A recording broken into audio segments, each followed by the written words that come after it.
I propose that the Council invite a permanent observer of the Observer State of Palestine to the United Nations to participate in the meeting in accordance with the Provisional Rules of Procedure and the previous practice in this regard.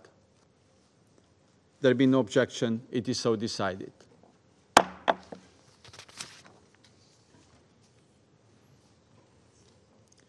In accordance with Rule 39 of the Council's Provisional Rules of Procedure, I invite the following briefers to participate in this meeting.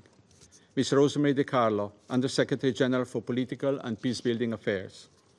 Ms. Eden Vasorno, Director of Operations and Advocacy, Office of the Coordination of Humanitarian Affairs. Dr. Efrat Braun-Harlev, Director of Schneider Children's Medical Center, and Ms. Yuli Novak, Israeli human rights activist and Executive Director of B'Tselem. It is so decided.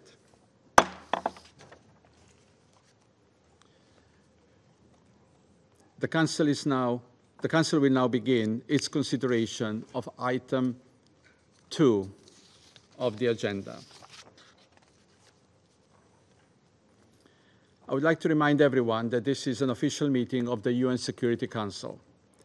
Being fully aware that today's briefing is emotionally not an easy one for anyone in the room, I would like to particularly remind all participants and speakers at today's discussion to engage in this meeting with utmost respect and to observe appropriate standards of tone, wording, and content in their remarks. I now give the floor to Ms. Rosemary DiCarlo.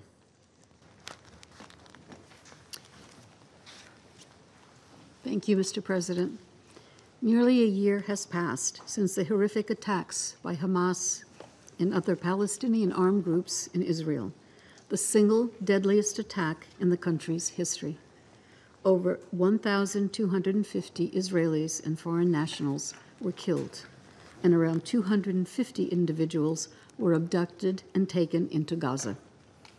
A few days ago, we learned the heartbreaking news of the killing of 6 Israeli hostages, whose bodies were recovered by the Israeli Defense Forces in Gaza.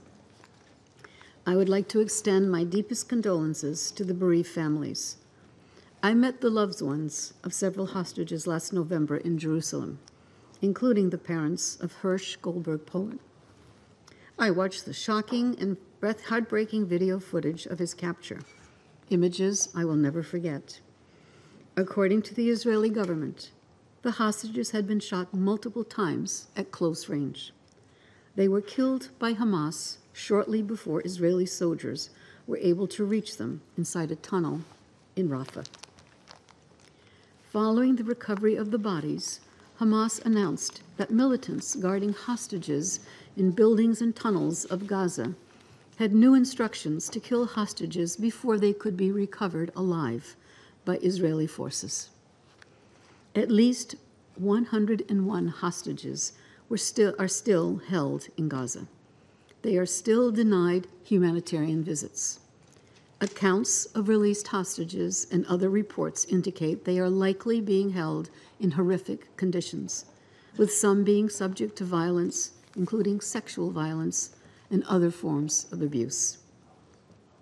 I echo the words of the Secretary General once again. All hostages must be released immediately and unconditionally. For as long as they are held, in accordance with international legal obligations, they must be treated humanely and allowed to receive visits and assistance from the International Committee of the Red Cross. Mr. President, we need an immediate ceasefire, the immediate and unconditional release of all remaining hostages, and a massive scale-up of humanitarian aid to Gaza. I welcome the continued efforts by Egypt, Qatar, and the United States in this regard. Recent meetings in Doha and Cairo attempted to bridge gaps, but major differences persist. More must be done to reach a deal without further delay. The United Nations remains committed to supporting all efforts to this end. Meanwhile, the situation on the ground looks grim. Israeli military operations continue across Gaza, and the number of fatalities tragically keeps increasing. According to the Gaza Ministry of Health, since 7 October, some 41,000 Palestinians have been killed, a majority of whom were reportedly women and children. We continued to witness mass displacement of thousands of Palestinian families, most unable to access medical services, water, and sanitation. Many families have been displaced several times. Nowhere is safe in Gaza. At the same time, the indiscriminate launching of rockets by Hamas and other armed groups toward population centers in Israel also continues. Civilian objects in Gaza, including infrastructure, are also reportedly being used to shield fighters and military objectives, endangering the lives of civilians in and around them. Civilians should not, must not be used as human shields. Humanitarian access is tenuous at best, jeopardized by unsafe conditions, including a complete breakdown of law and order throughout Gaza. The 27 August security incident involving a World Food Program humanitarian convoy forced the agency to temporarily suspend the movement of its staff. My colleague, Director Wasorno from OCHA, will shortly brief you further on the catastrophic humanitarian situation and the agonizing conditions faced by humanitarian workers. Also, the Secretary General has been following closely the polio immunization campaign currently underway in Gaza. The images of young children receiving their vaccinations amid rubble and utter ruin are both moving and distressing. The polio pauses are a rare hope and humanity, a rare ray of hope and humanity amid the horror in Gaza. I note that the arrangements established between the UN agencies and the IDF to pause military activity in the designated vaccination areas have so far been respected. Like the Secretary General, I commend all those involved in this undertaking, especially our extraordinary humanitarian colleagues leading the campaign. Mr. President, while we continue to focus on ending the killing and destruction in Gaza, we cannot lose sight of the alarming situation in the occupied West Bank, including East Jerusalem. This includes Israeli military operations, settler attacks, and armed Palestinian violence against Israelis. Most recently, Israel launched on 28 August large-scale military operations against alleged terrorist cells in Jenin, Tulkarm, and Tubas governorates. The operations also involved the use of airstrikes. These intensive and week-long operations resulted in clashes with armed Palestinians, civilian casualties, and damage to civilian infrastructure. The operations were launched amid an uptick in attacks and clashes throughout the occupied West Bank, including in the Hebron area, with 2 car bombs near Israeli settlements the night of 30 August, the killing of 3 Israeli police officers in their car the following day, and a subsequent Israeli military operation in the area. Overall, since 7 October, some 630 Palestinians and 15 Israelis have been killed in the occupied West Bank, including East Jerusalem. All perpetrators of violence, Israeli or Palestinian, must be held accountable. Recent dangerous and provocative acts and statements are further inflaming the situation. Statements by Palestinian armed groups calling for further violence and attacks against Israelis are unacceptable and must cease. The recent inflammatory acts and statements by an Israeli minister at the holy sites in Jerusalem add to an already explosive situation in the occupied West Bank. And the status quo at the holy sites in Jerusalem must be respected and upheld, recognizing the special and historic role of the Hashemite Kingdom of Jordan as custodian of the holy sites in Jerusalem. Mr. President, with every passing day, we get further away from the objective of ending the occupation and achieving a viable 2-state solution.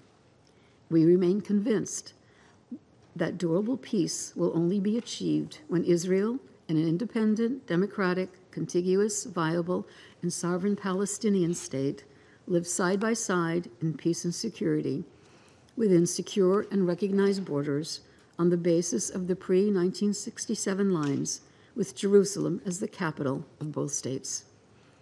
It is our responsibility to do all we can to support the parties in reaching that objective. Thank you, Mr. President. I thank Ms. DiCarlo for her briefing. I now give the floor to Ms. Eden Vosorno. Thank you, Mr. President, for the opportunity to update the Council alongside Under Secretary General DiCarlo following our briefing last week. Mr. President, members of the Council, the latest developments in Gaza and the West Bank compel us to reaffirm, yet again, the equal value of every human life. The aim of international humanitarian law is to limit the consequences of war by setting minimum standards of conduct to protect and meet the needs of those who are not fighting the basic requirements of humanity. Yet, suffering and devastation show that there has been almost no limit to the inhumanity unfolding before our eyes. There are no winners in this war. Instead, it is marked by loss and agony, with civilians bearing the heaviest burden. As USG DiCarlo has just noted, we see this in the Hamas attacks on October 7, when more than 1,000 people were killed, scores of children included. We see this in the recent killings of 6 hostages. Again, as USG DiCarlo has said, an estimated 101 Israeli and foreign nationals remain hostage in Gaza, including the remains of those declared dead. We are alarmed by the treatment and conditions of the remaining hostages and the refusal to allow visits or assistance from the International Committee of the Red Cross. Mr. President, we also have grave concerns about the injury and death toll amongst Palestinians in Gaza. More than 40,000 people killed, 93,000 people injured, over half of them women and children, according to the Gaza Ministry of Health. Much of this death and devastation is the result of the use of heavy weapons in densely populated areas, including in camps, shelters, and areas where civilians have been told to evacuate. Mr. President, members of the Council, the brutality of this conflict seems to know no limits. We see this in the many attacks harming humanitarian workers, 295 humanitarian workers killed since October 7. We also see this in the attacks on humanitarian assets since January. United Nations vehicles have been directly hit in more than a dozen separate incidents, even though their movements were notified. Attacks hitting humanitarian personnel and their movement are further limiting the delivery of life-saving humanitarian aid. As noted last week, the World Food Programme temporarily suspended staff movements following an attack that hit one of its convoys on 28 August. We see it in the reports of ill treatment, including torture and sexual violence of thousands of Palestinians taken into detention by Israeli forces in Gaza and the West Bank. We see this in the parties' reported use of human shields and the embedding of military presence in populated areas. The medical system in Gaza has been decimated, leaving people, including pregnant and breastfeeding women, small children, without critical care. 19 of Gaza's 36 hospitals, more than half, are out of service. As noted many times before, the remaining hospitals are barely functioning, overwhelmed by patients amid shortages of fuel, medical supplies. Water infrastructure has been severely hampered, damaged, reducing the water supply to just a quarter of what it was before October 2023. Food sources and production facilities have been destroyed. Food delivery remains severely hampered by ongoing fighting, damaged roads, and barriers to the entry and movement of humanitarian supplies. Around 96% of the population continue to face high levels of acute food insecurity, with nearly 500,000 people facing catastrophic hunger.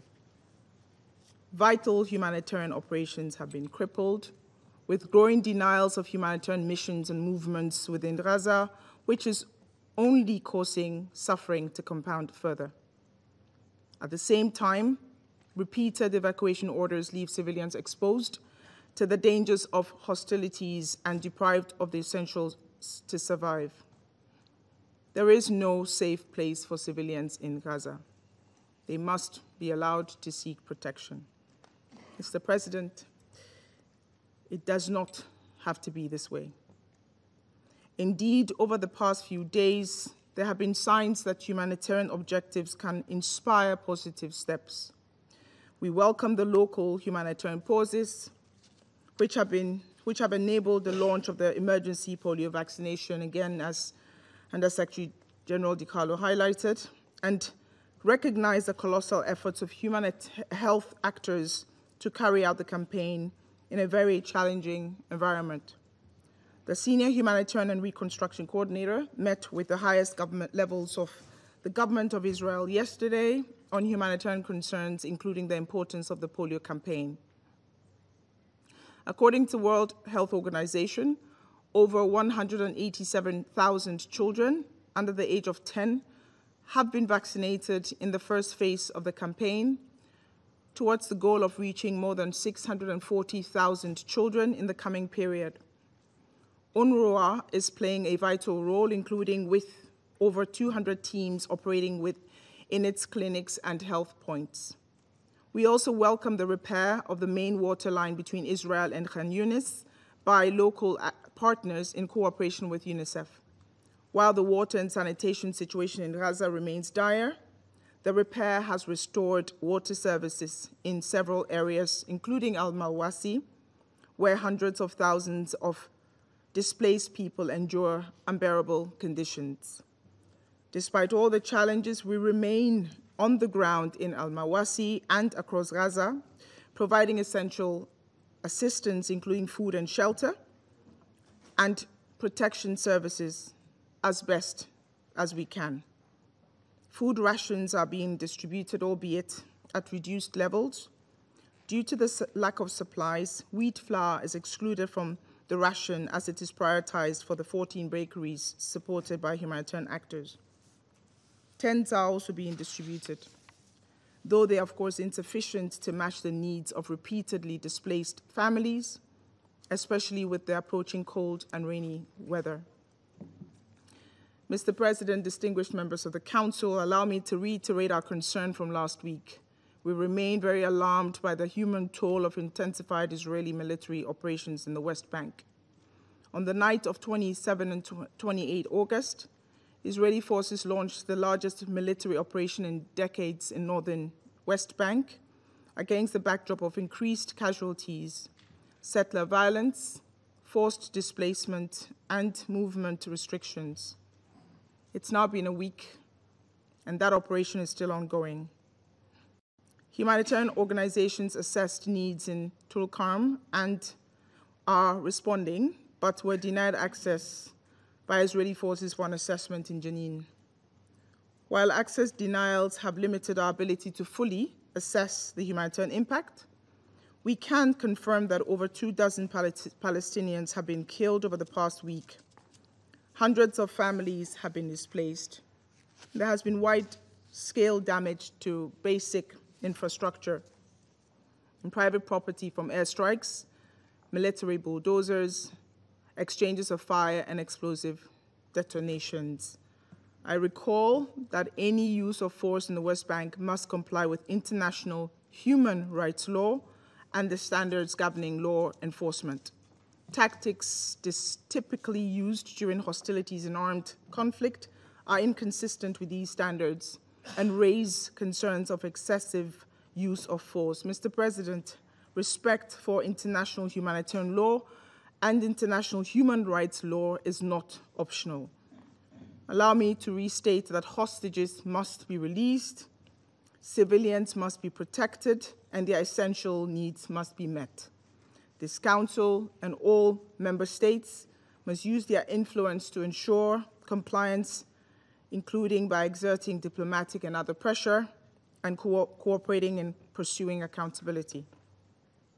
We once again appeal to Council members and all member states to achieve an immediate cessation of hostilities and a sustained ceasefire in Gaza, and to de-escalate the situation in the West Bank. Resolutions passed by this Council promised an immediate ceasefire in Gaza. They also called for the release of hostages, yet months later, the violence continues, thousands more have been killed, and hostages remain separated from their families. It is time for this Council to turn its promises into reality and end the suffering. Thank you. I thank Ms. Vosonou for her briefing. I now give the floor to Dr. Efrat Bron-Harlev. Hello, and thank you for this opportunity. Shalom.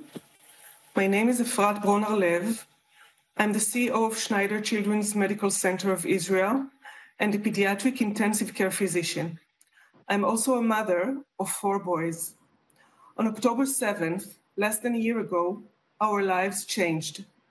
By 7 o'clock in the morning, I was already at the hospital, under alarms, getting ready to move about 200 children hospitalized at Schneider's to sheltered areas. Children who come from throughout Israel and outside of Israel to receive the best medical care we can give. Since the opening of our hospital 32 years ago, we have a mission, and that is to treat children, any children, because children are above and beyond everything, above and beyond religions, cultures, genders, and nationality. Children are above and beyond, and children are our future. So on that morning, we were all in a hurry to get all of them and their parents to a safer area at the hospital and to be prepared to receive injured children. After a few hours, even a little more, I understood that we were not going to receive any children. I understood that few dozen of children that were wounded were treated in the southern hospitals, but I also understood that many children of all ages, babies, toddlers, children, were butchered in their houses, butchered, shot, burned, choked, butchered. Then it took another day or two to understand that not only adults were kidnapped. Out of the 253, 38 were children. The youngest, Kfir Bibas, still now in Gaza, was then only 8 months old. From the minute that we understood that there are children kidnapped, we took a decision to prepare for their return to Israel, return home. We are a very high-leveled, state-of-the-art pediatric hospital. We have all the needed knowledge of how to treat children in extreme situations, but we never imagined and never thought that we will have to prepare to treat 3, 4, 5, 8, or 14 years old children that come back from captivity. We searched for literature, for some previous knowledge, but none was found. We created new protocols that we knew would have to be very flexible and changeable when we see, hear, or examine the children once they return. It took 50 days and more, 50 days in which young children were kept in captivity, kept in complete silence. They were not allowed to cry, not allowed to laugh, not even allowed to stand up. They hardly ate, kept every bite of bread, moved from place to place in the middle of the night, horrified. When they arrived, they did not look like children. They looked like shadows of children. No impressions on their faces. They were not happy. They were not crying. They were mostly very, very silent. Questions like, are we allowed to look out the window? May I step out of bed? Are we safe here? Were repeatedly asked. One girl, Gali, 14 years old, who was kept almost alone for most of the time in Gaza, was told by the terrorists that were holding her that there is no more Israel, that nobody is looking for her anymore, that nobody loves her. 14 years old. Sharon Cunio was kidnapped with her husband David, that is still now in Gaza. They were kidnapped with their 3-year-old twin girls, Emma and Yuli. One of them was taken away from them for 2 weeks, a 3-year-old girl on her own in Gaza. Only after 2 weeks, while she was burning with fever, she was reunited with her parents in captivity. When they returned, skinny, scared, silent, it took them 2 days to get out of the rooms. Now, we are already 9 months after their return, definitely not back to their normal lives, still waking up terrified in the middle of the night, still talking about their terrible memories, and still waiting for their father, David.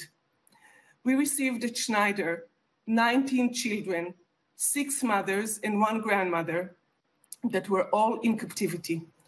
All of these children underwent unimaginable, horrific events when their closest relatives being murdered or taken with them to captivity. Children are innocent bystanders of any war. Sadly, children are known to be unintentionally hurt in many wars as innocent bystanders. This should always be avoided. It should never happen, but unintentional is very different than intentional. I simply cannot understand, cannot bear the thought that someone, a man, a woman, anyone, could intentionally murder and capture children, lock them, torture them, physically and mentally, on purpose, intentionally. I'm here today as an Israeli pediatric physician and head of one of the leading pediatric centers in the world to tell you no child should ever go through what the children and civilians of Israel have gone through on October 7th. I need you to hear it, to understand it, and to help us bring back the children that have not yet returned, and to bring back all that are held in captivity back to their families in Israel. I need you to help all of us make sure that never again such intentional atrocities happen to children. Am Yisrael Chai, and thank you again very much for this opportunity. I thank Dr. Bron Harlev for her briefing. I now give the floor to Ms. Yuli Novak. Thank you. Members of the Security Council, it is an honor to address the Security Council today, and I thank the Slovenian presidency for the invitation to talk to you about the state of human rights in Israel-Palestine. On Sunday, we woke up to the news that 6 Israeli hostages were executed by Hamas as Israeli forces came close. Another 6, added to the tens of thousands of people in this land who should not have died over the past year. During this week, hundreds of thousands of Israelis have taken to the streets. They feel angry, desperate, and betrayed by their government. They have understood that the Israeli government does not want to return the hostages in a deal, but to continue the war indefinitely. To understand the Israeli government's criminal conduct over the last 11 months, you have to understand the overall goal of this regime. Since Israel was founded, its guiding logic has been to promote Jewish supremacy over the entire territory under its control. The current government's guidelines state that, quote, the Jewish people have an exclusive and unquestionable right to all parts of the land of Israel. In the criminal Hamas-led attack on October 7th, 1,200 Israelis were killed and 250 taken hostages. Since that day, I and every Israeli I know have been living in deep fear. Our government is cynically exploiting our collective trauma to violently advance its project of cementing Israel's control over the entire land. To do that, it is waging war on the entire Palestinian people, committing war crimes almost daily. In Gaza, this has taken the form of expulsion, starvation, killing, and destruction on an unprecedented scale. This goes beyond revenge. Israel is using the opportunity to promote an ideological agenda, making Gaza inhabitable. As this council has been informed repeatedly, a vast part of Gaza's homes and infrastructures have been completely destroyed. By driving Palestinians out of entire areas and displacing millions, Israel is laying the groundwork for long-term control of Gaza that could lead to re-establishing Israeli settlements there. In the West Bank, including East Jerusalem, the government is exploiting the circumstances to create irreversible changes. Since October, Israeli forces have killed 640 Palestinians there, including at least 140 minors. Settlers are attacking Palestinians and carrying out pogroms in broad daylight with support from the government. They have so far managed to drive 19 Palestinian community out of their homes. And recently, the military launched a huge operation to damage infrastructures that serves hundreds of thousands of people in the northern West Bank. The international community did not stop Israel's criminal policy of massive harm to civilians in Gaza. Now, this cruel policy is spilling over into the West Bank. The war on Palestinians is also happening inside prisons. Since October, Israel has arrested thousands of Palestinians and held them in inhumane conditions.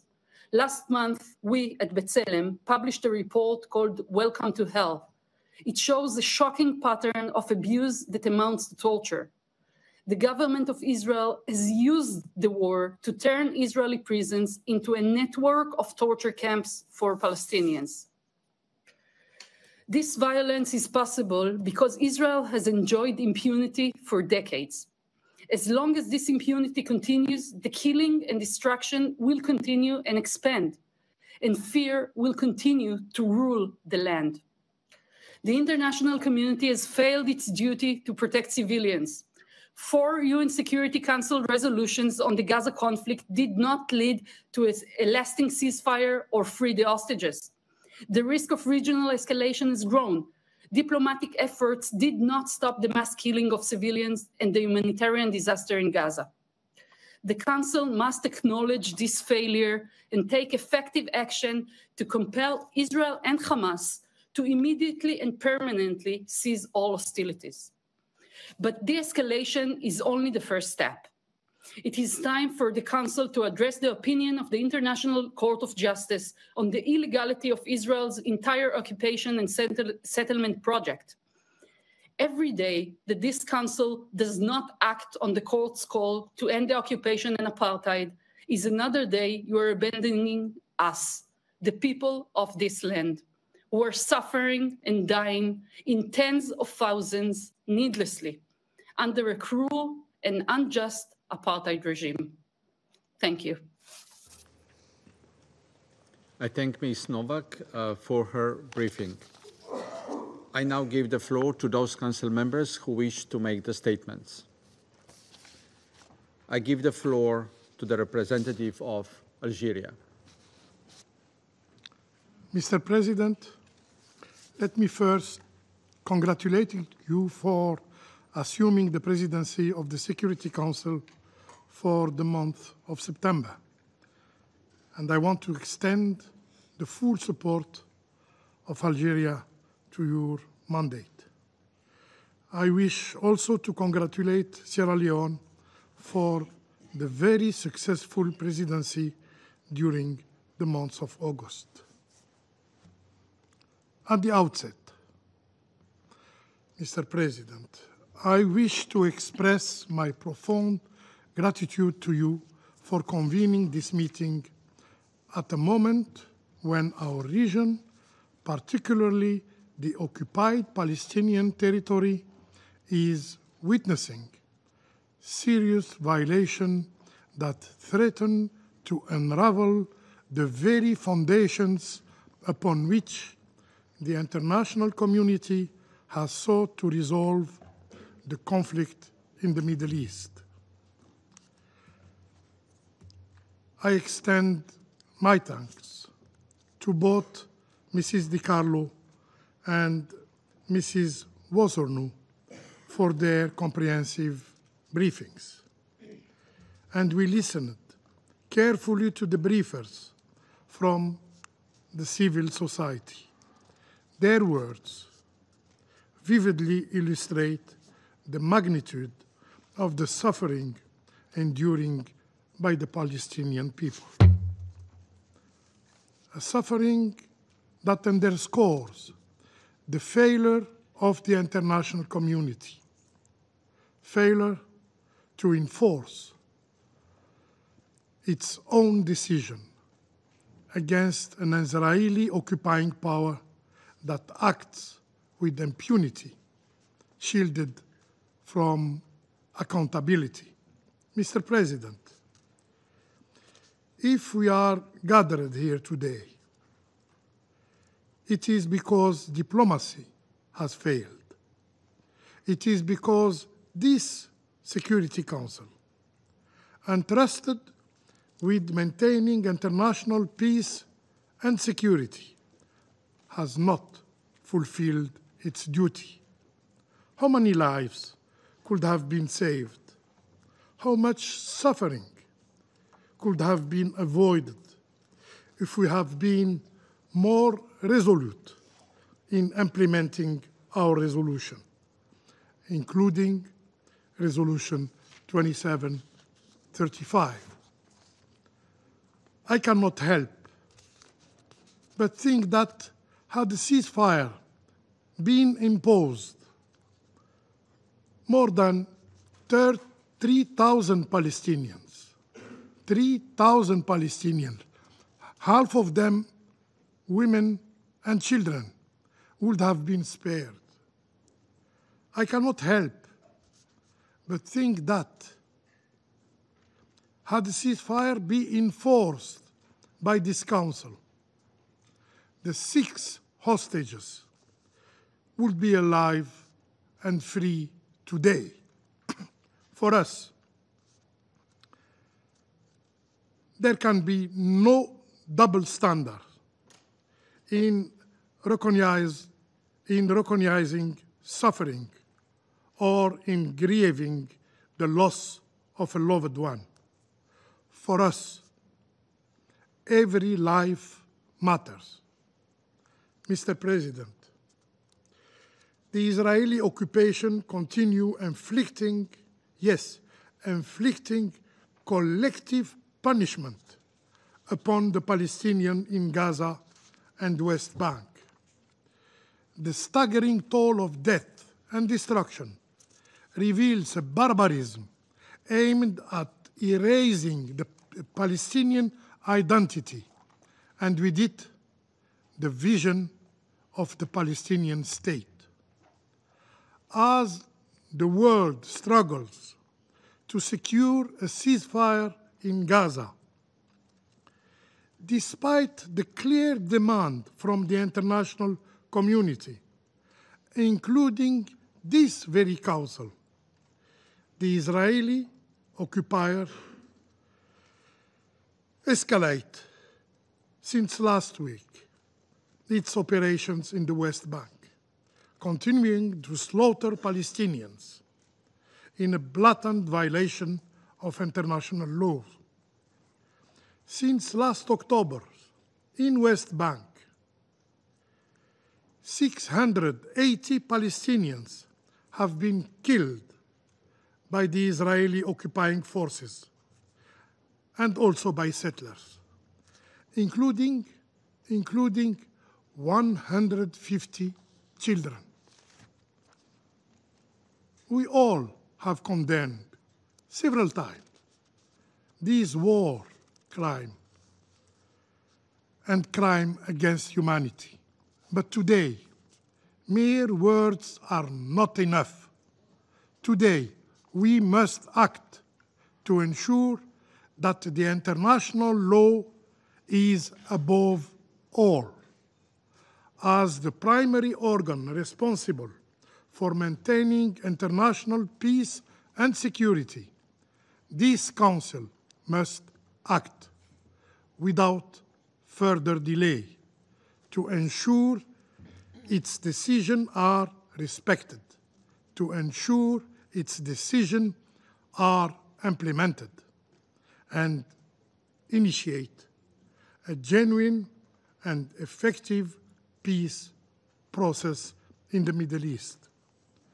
Mr. President, the sanctity of human life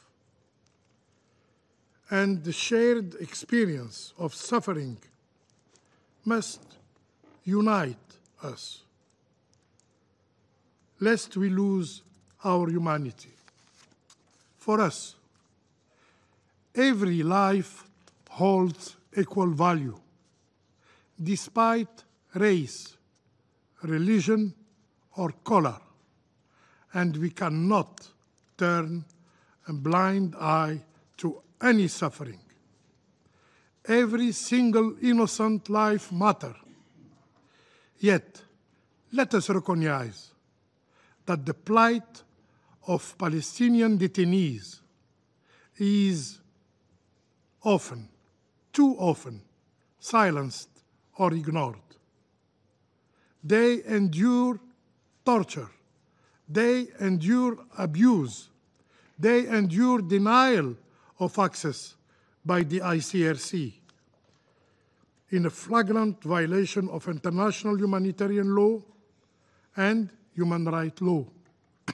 Since October, the ICRC has reported more than 8,700 missing Palestinians, mainly from Gaza, with the occupying authorities refusing to provide any information or allow Red Cross visit. Today, over than 9,400 Palestinians, including more than 200 children, 200 children are held in Israeli prisons. Among them, more than 3,600 are administrative detainees. They are held for months without any charge. These detainees suffer in silence, abandoned by the international community. Since last October, the Israeli occupying authorities have killed 24 Palestinian detainees while in their custody.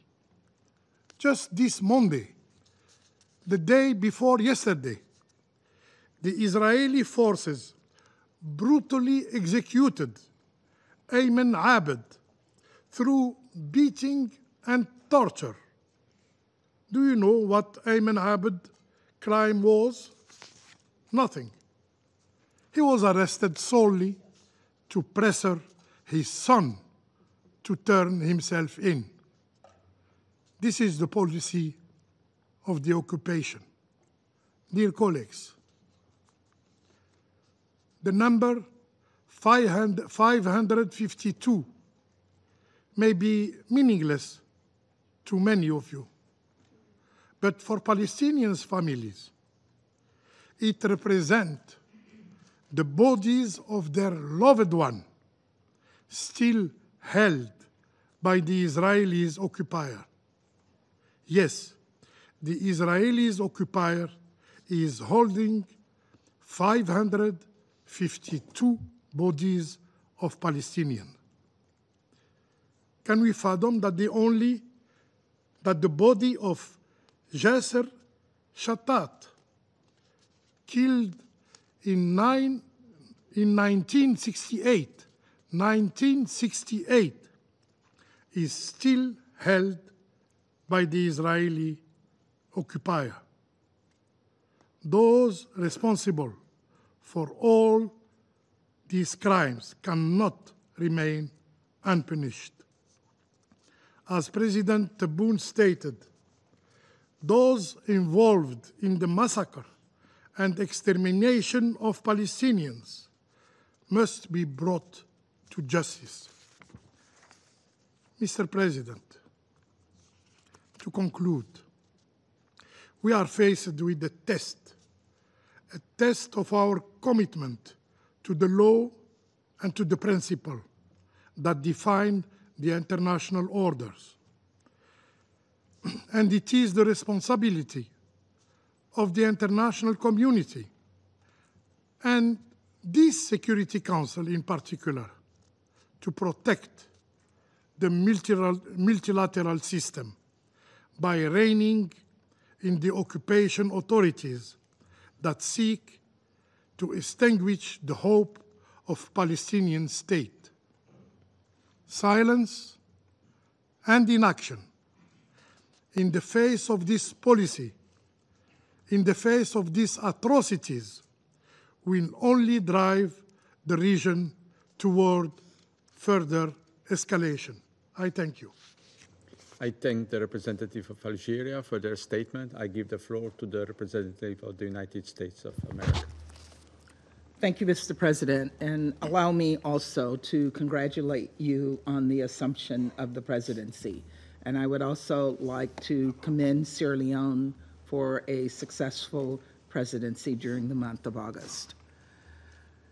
Thanks to Undersecretary General DiCarlo, Director Warsarnu, Dr. Braun-Harlev, and Ms. Novak for your briefings during what is the first meeting in nearly a year on this issue.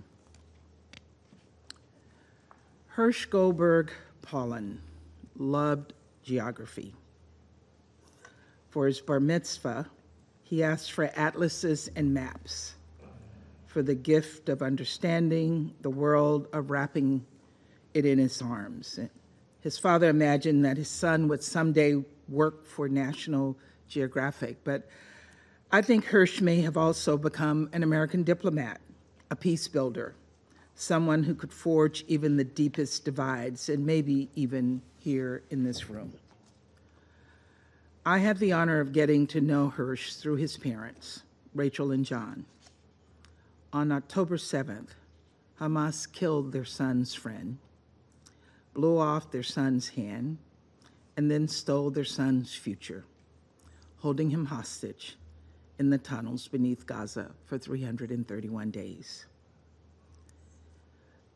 Devastation has a blurring effect. Days bleed together, the sheer scale of loss anonymizes its victims, and yet Rachel and John insisted that the world know their son as a person. Every single day, they relived the worst moments of their lives, talking to anyone and everyone who would listen to them talk about Hersh. Not only where he was, but who he was, why his fate and the fate of hundreds of hostages mattered, and why the fate of thousands upon thousands of innocent Palestinians mattered too. That they too were people, each containing a universe, who wanted and deserved peace, who wanted to and deserved to live. This past weekend, we learned the devastating news I hoped and prayed would never come. That after nearly 11 months in captivity, Hersh, along with 5 other hostages, was brutally killed by Hamas. That he and Kamel and Alex and Eden and Ori and Almag would never be reunited with their families. Moments like these tempt people to retreat to their sides, to allow hurt to become hate. But I think about what Hersh's father said just a few weeks ago, that there is, and I quote, a surplus of agony on all sides of the tragic conflict in the Middle East. That in a competition of pain, there are no winners. And so today I want to speak to the many, many people living in agony. That includes hostages that remain in the hands of Hamas, hailing from across the world, including the United States. We're doing all we can to bring these Americans home and all the hostages home to their families. The 6 hostages killed this weekend were executed at the same time negotiators were discussing the names of individuals to be released in a ceasefire deal. It calls into question the sincerity of Hamas negotiators, and it reveals yet again the ugly truth about the vile, depraved ideology that Hamas represents, from its massacre of 1,200 people to its weaponization of sexual violence. These latest murders confirm that Hamas is a terrorist organization. I know some members of this council won't acknowledge that, but that's the simple truth. No member of this council would tolerate their citizens being taken hostage and murdered, not a single one of us. The United States strongly condemns Hamas's brutality. It is long, long past time this council do the same. Make no mistake, we can condemn Hamas for what they are and still have empathy for the suffering Palestinians in Gaza, men, women, and children who are also experiencing agony. While Sinwar hides in tunnels underneath the ground and his henchmen murder hostages, Palestinian civilians are living in a hell on earth. Their lives continue to be put at risk by his cowardice and intransigence. As President Biden has made clear, Hamas's leadership will pay for their crimes. They must be held accountable. They cannot control Gaza. At the same time, we know that the best way to rescue the remaining hostages and alleviate the suffering of Palestinian civilians is through a negotiated ceasefire deal, one that will release the hostages and create conditions to enable a surge in life-saving aid in Gaza. Colleagues, we cannot lose patience with diplomacy. Diplomacy is not a matter of snapping our fingers and voila. It takes hard work. It takes effort, and unfortunately, it takes time. It has not failed. After all, it was diplomacy that helped secure the release of more than 100 hostages in November. And it is through diplomacy that we aim to bring the remaining hostages home and finally put this horrific conflict on a path toward a durable conclusion. The Israeli people should understand that the deal on the table is one their leaders can accept, because this is a deal that ensures Israel's security. As President Biden emphasized when announcing the principles of this deal, Hamas is no longer capable of carrying out another attack on the scale of October 7th.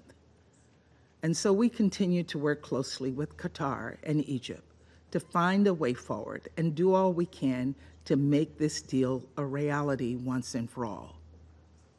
At this crucial inflection point, it is vital that anyone who stands for peace stand with the three of us and continue to apply pressure on Hamas to end its brutality and accept the deal on the table, which is based on the principles and framework this Council endorsed in Resolution 2735. We cannot just move on. There is no palatable alternative to this diplomacy. Colleagues, we met last week on the issue of polio and protecting civilians.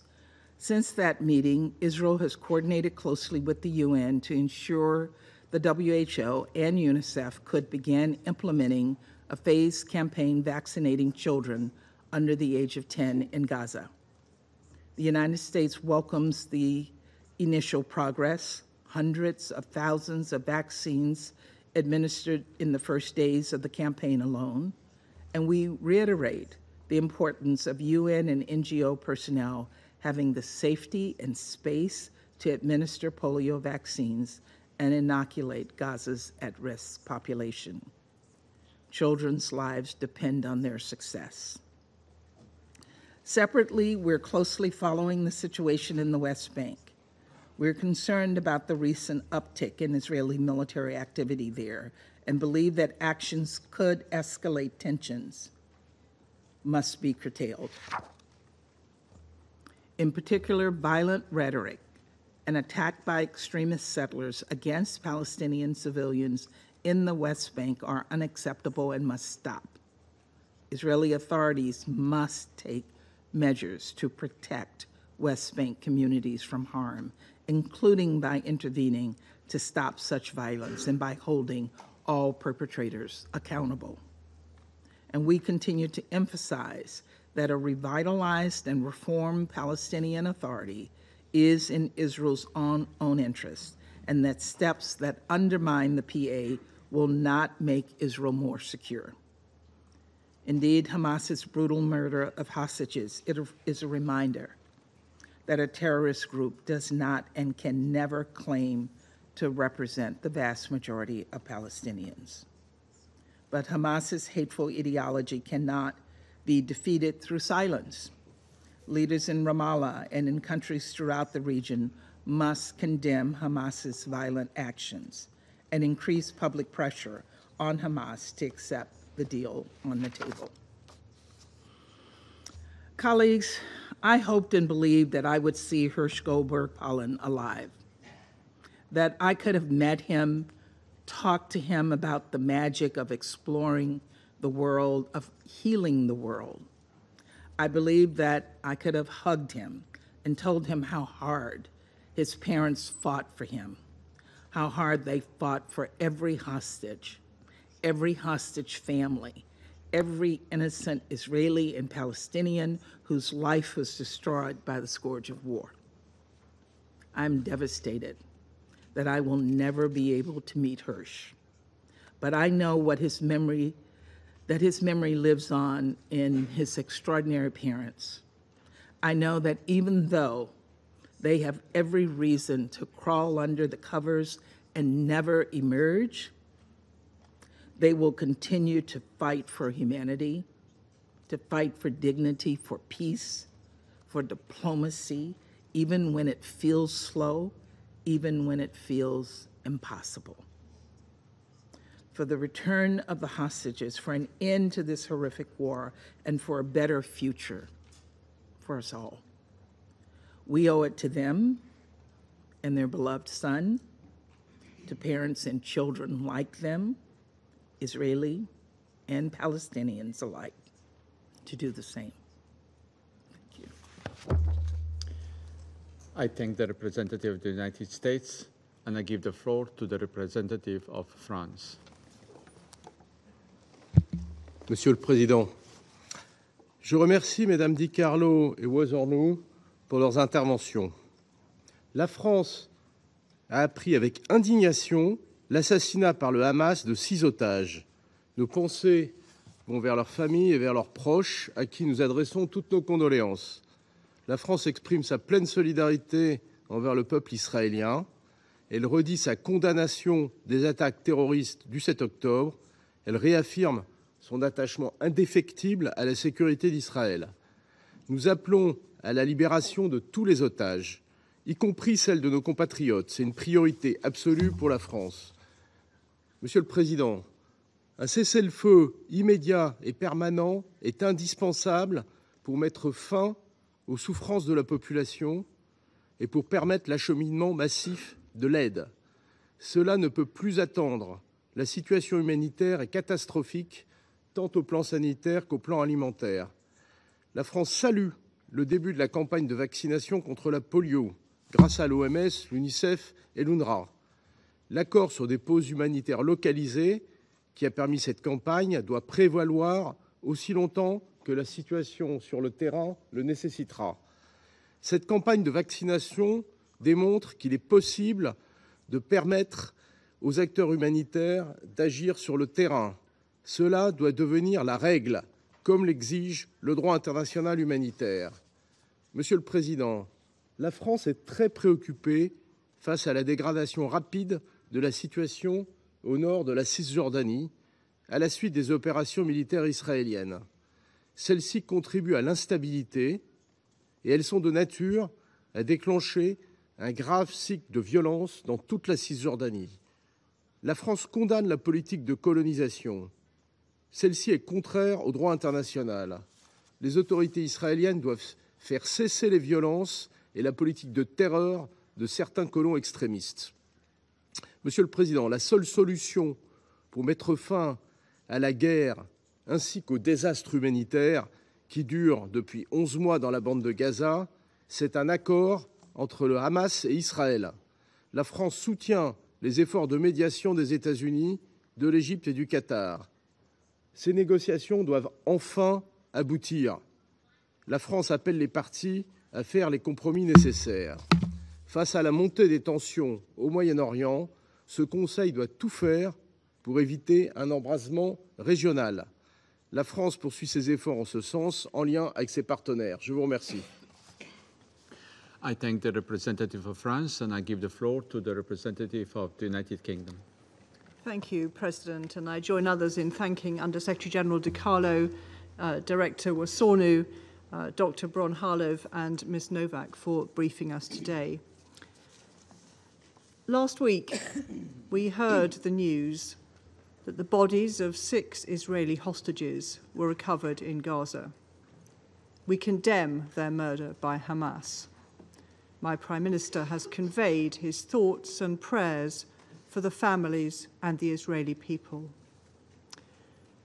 The UK supported Israel's request for this briefing to shine a spotlight on the abhorrent crimes of Hamas and their impact on innocent civilians.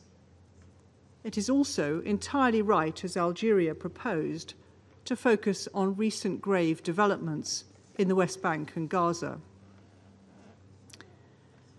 President, of the 253 hostages taken in the horrific 7th of October terrorist attacks, 101 hostages remain captive in Gaza and subject to unimaginable horror. We once again condemn Hamas terrorist attacks in the strongest terms. We reiterate our demand for Hamas to release the hostages immediately. There can be no doubt that Hamas pays not the slightest heed to international humanitarian law. We urge all parties to agree a ceasefire deal which would bring an end to the ordeal of these hostages. Israel continues to face threats, not only from Hamas, but also from Iran and its range of hostile proxies who openly call for Israel's annihilation. Iran should be in no doubt of our commitment to challenge their malign and destabilizing activity and our commitment to Israel's security. President, the suffering of Palestinians also worsens each day.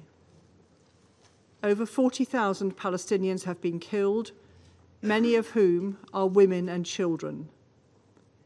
The most basic needs of children and thousands of orphaned children are unmet.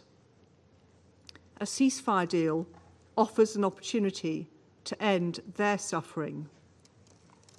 As we've heard, the humanitarian situation in Gaza is beyond appalling, with dire sanitary conditions, a serious risk of famine, and now polio. We welcome the polio vaccination campaign and urge Israel to continue to cooperate with the WHO and health agencies to ensure that the full 90% of children who need to be are vaccinated. More generally, as we've heard, humanitarian access remains inadequate, with attacks on convoys, evacuation orders undermining operations, and aid far below Israel's stated commitment to flood Gaza with aid.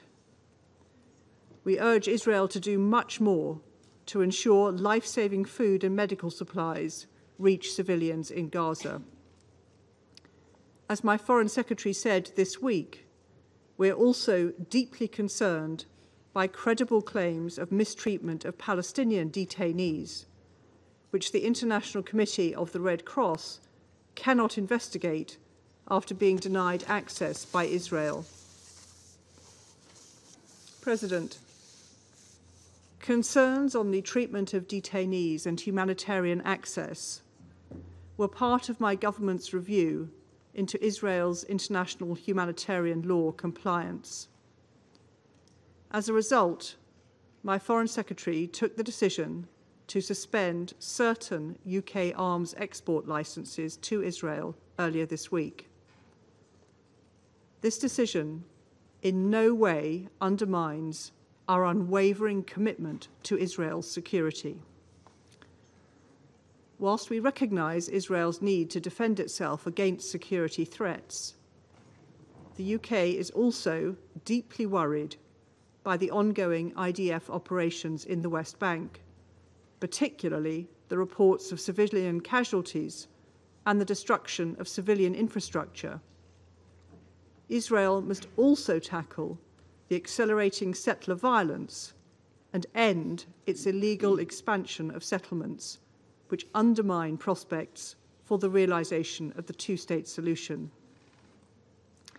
President, let me conclude by thanking the US, Qatar, and Egypt for their efforts in the ongoing negotiations. The parties have had time to study the deal on the table. The parties must now bridge their differences and end the suffering by agreeing to a deal and immediate ceasefire and rediscover the path to a two-state solution. I thank you. I thank the representative of the United Kingdom and I give the floor to the representative of Switzerland. Merci, Monsieur le Président.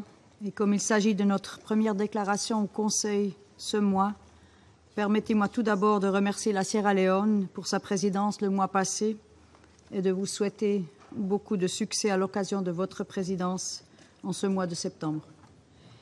J'aimerais, comme mes collègues, également remercier les 4 briefers de ce jour, la secrétaire générale aux affaires politiques, Rosemarie Di Carlo, la directrice des opérations et du plaidoyer à OCHA, Madame Edem Bozornou, Madame Efrat Bronharlef, directrice du Centre médical Schneider, et Madame Yuli Novak, directrice exécutive de B'Tselem, de leur présentation.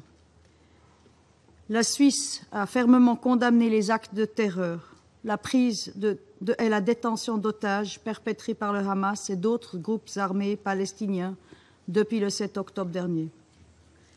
Nous sommes profondément choqués par les informations confirmées par l'ONU selon lesquelles 6 otages ont été exécutés par le Hamas à Gaza le 1er septembre. La capture d'otages et leur exécution sont des violations du droit international humanitaire. Ces violations constituent des crimes de guerre et leurs auteurs doivent être traduits en justice. Nous condamnons ces actes avec la plus grande fermeté et présentons nos condoléances à leurs proches. La Suisse appelle à la libération immédiate et inconditionnelle de tous les otages. Ces derniers et leurs familles vivent depuis 11 mois un véritable calvaire. Les otages doivent être traités avec humanité, en accord avec les normes du droit international et bénéficier sans plus tarder des visites du CICR et de l'aide médicale dont ils ont besoin. Cela vaut aussi pour toutes les personnes détenues par Israël en lien avec le conflit, en particulier les mineurs. Monsieur le Président, la situation humanitaire à Gaza demeure catastrophique. Nous venons de l'entendre encore. Nous rappelons que les civils et les infrastructures civiles sont protégés. Aussi, nous condamnons toutes les attaques à l'encontre des civils qui représentent des violations flagrantes du droit international humanitaire et des crimes de guerre. Le personnel humanitaire doit être protégé afin de venir en aide aux civils dans le besoin, comme demandé par la résolution 2730. Pour cela, les armes doivent se taire. Ceci est crucial pour permettre aux agences de l'ONU et à ses partenaires de mener à bien les 2 phases de vaccination nécessaires et protéger 640 000 enfants contre la polio à Gaza. La Suisse salue le fait que, selon l'OMS, et nous venons de l'entendre aussi, la première phase se déroule sans incident majeur dans le centre de la bande de Gaza. Nous saluons le personnel humanitaire pour son engagement et son courage dans des conditions très difficiles et exhortons toutes les parties à continuer à faciliter cette campagne. Comme il a été dit durant la séance demandée par la Suisse et le Royaume-Uni la semaine passée, cette campagne démontre qu'une opération humanitaire d'envergure est possible à Gaza si les hostilités cessent et qu'un accès humanitaire sûr, rapide et sans entrave est garanti, conformément au droit international humanitaire. Il est grand temps que cela devienne une réalité, et ce, dans toute la bande de Gaza. Monsieur le Président, un cessez-le-feu est impératif et urgent dans toute la bande de Gaza. La Suisse réitère son soutien à la médiation des États-Unis, du Qatar et de l'Égypte pour trouver un accord en ce sens, conformément à la résolution 2735 de ce Conseil. Un tel cessez-le-feu apportera aussi une contribution majeure à la désescalade régionale, mais cela n'est pas suffisant. Pour éviter à tout prix la régionalisation du conflit, le respect du droit international, y compris du droit international humanitaire et des droits humains, est nécessaire. Cela s'applique aussi à la Cisjordanie, y compris Jérusalem-Est, où la violence n'a jamais été aussi élevée depuis la seconde intifada, en particulier en raison des attaques de colons et des opérations menées par les forces de sécurité israéliennes, comme celles actuellement dans les gouvernorats de Jenin, Tulkarem et Toubas. Dans ces opérations, l'usage de la force par Israël doit notamment répondre aux critères de la nécessité et de la proportionnalité et respecter les droits de tout individu à la vie et à la sécurité de sa personne. À défaut, et comme le rappelle aussi la Cour internationale de justice dans son avis consultatif du 19 juillet, un usage excessif de la force et le fait qu'Israël manque de prévenir ou de punir les attaques des colons sont incompatibles avec les obligations d'Israël en vertu du droit international.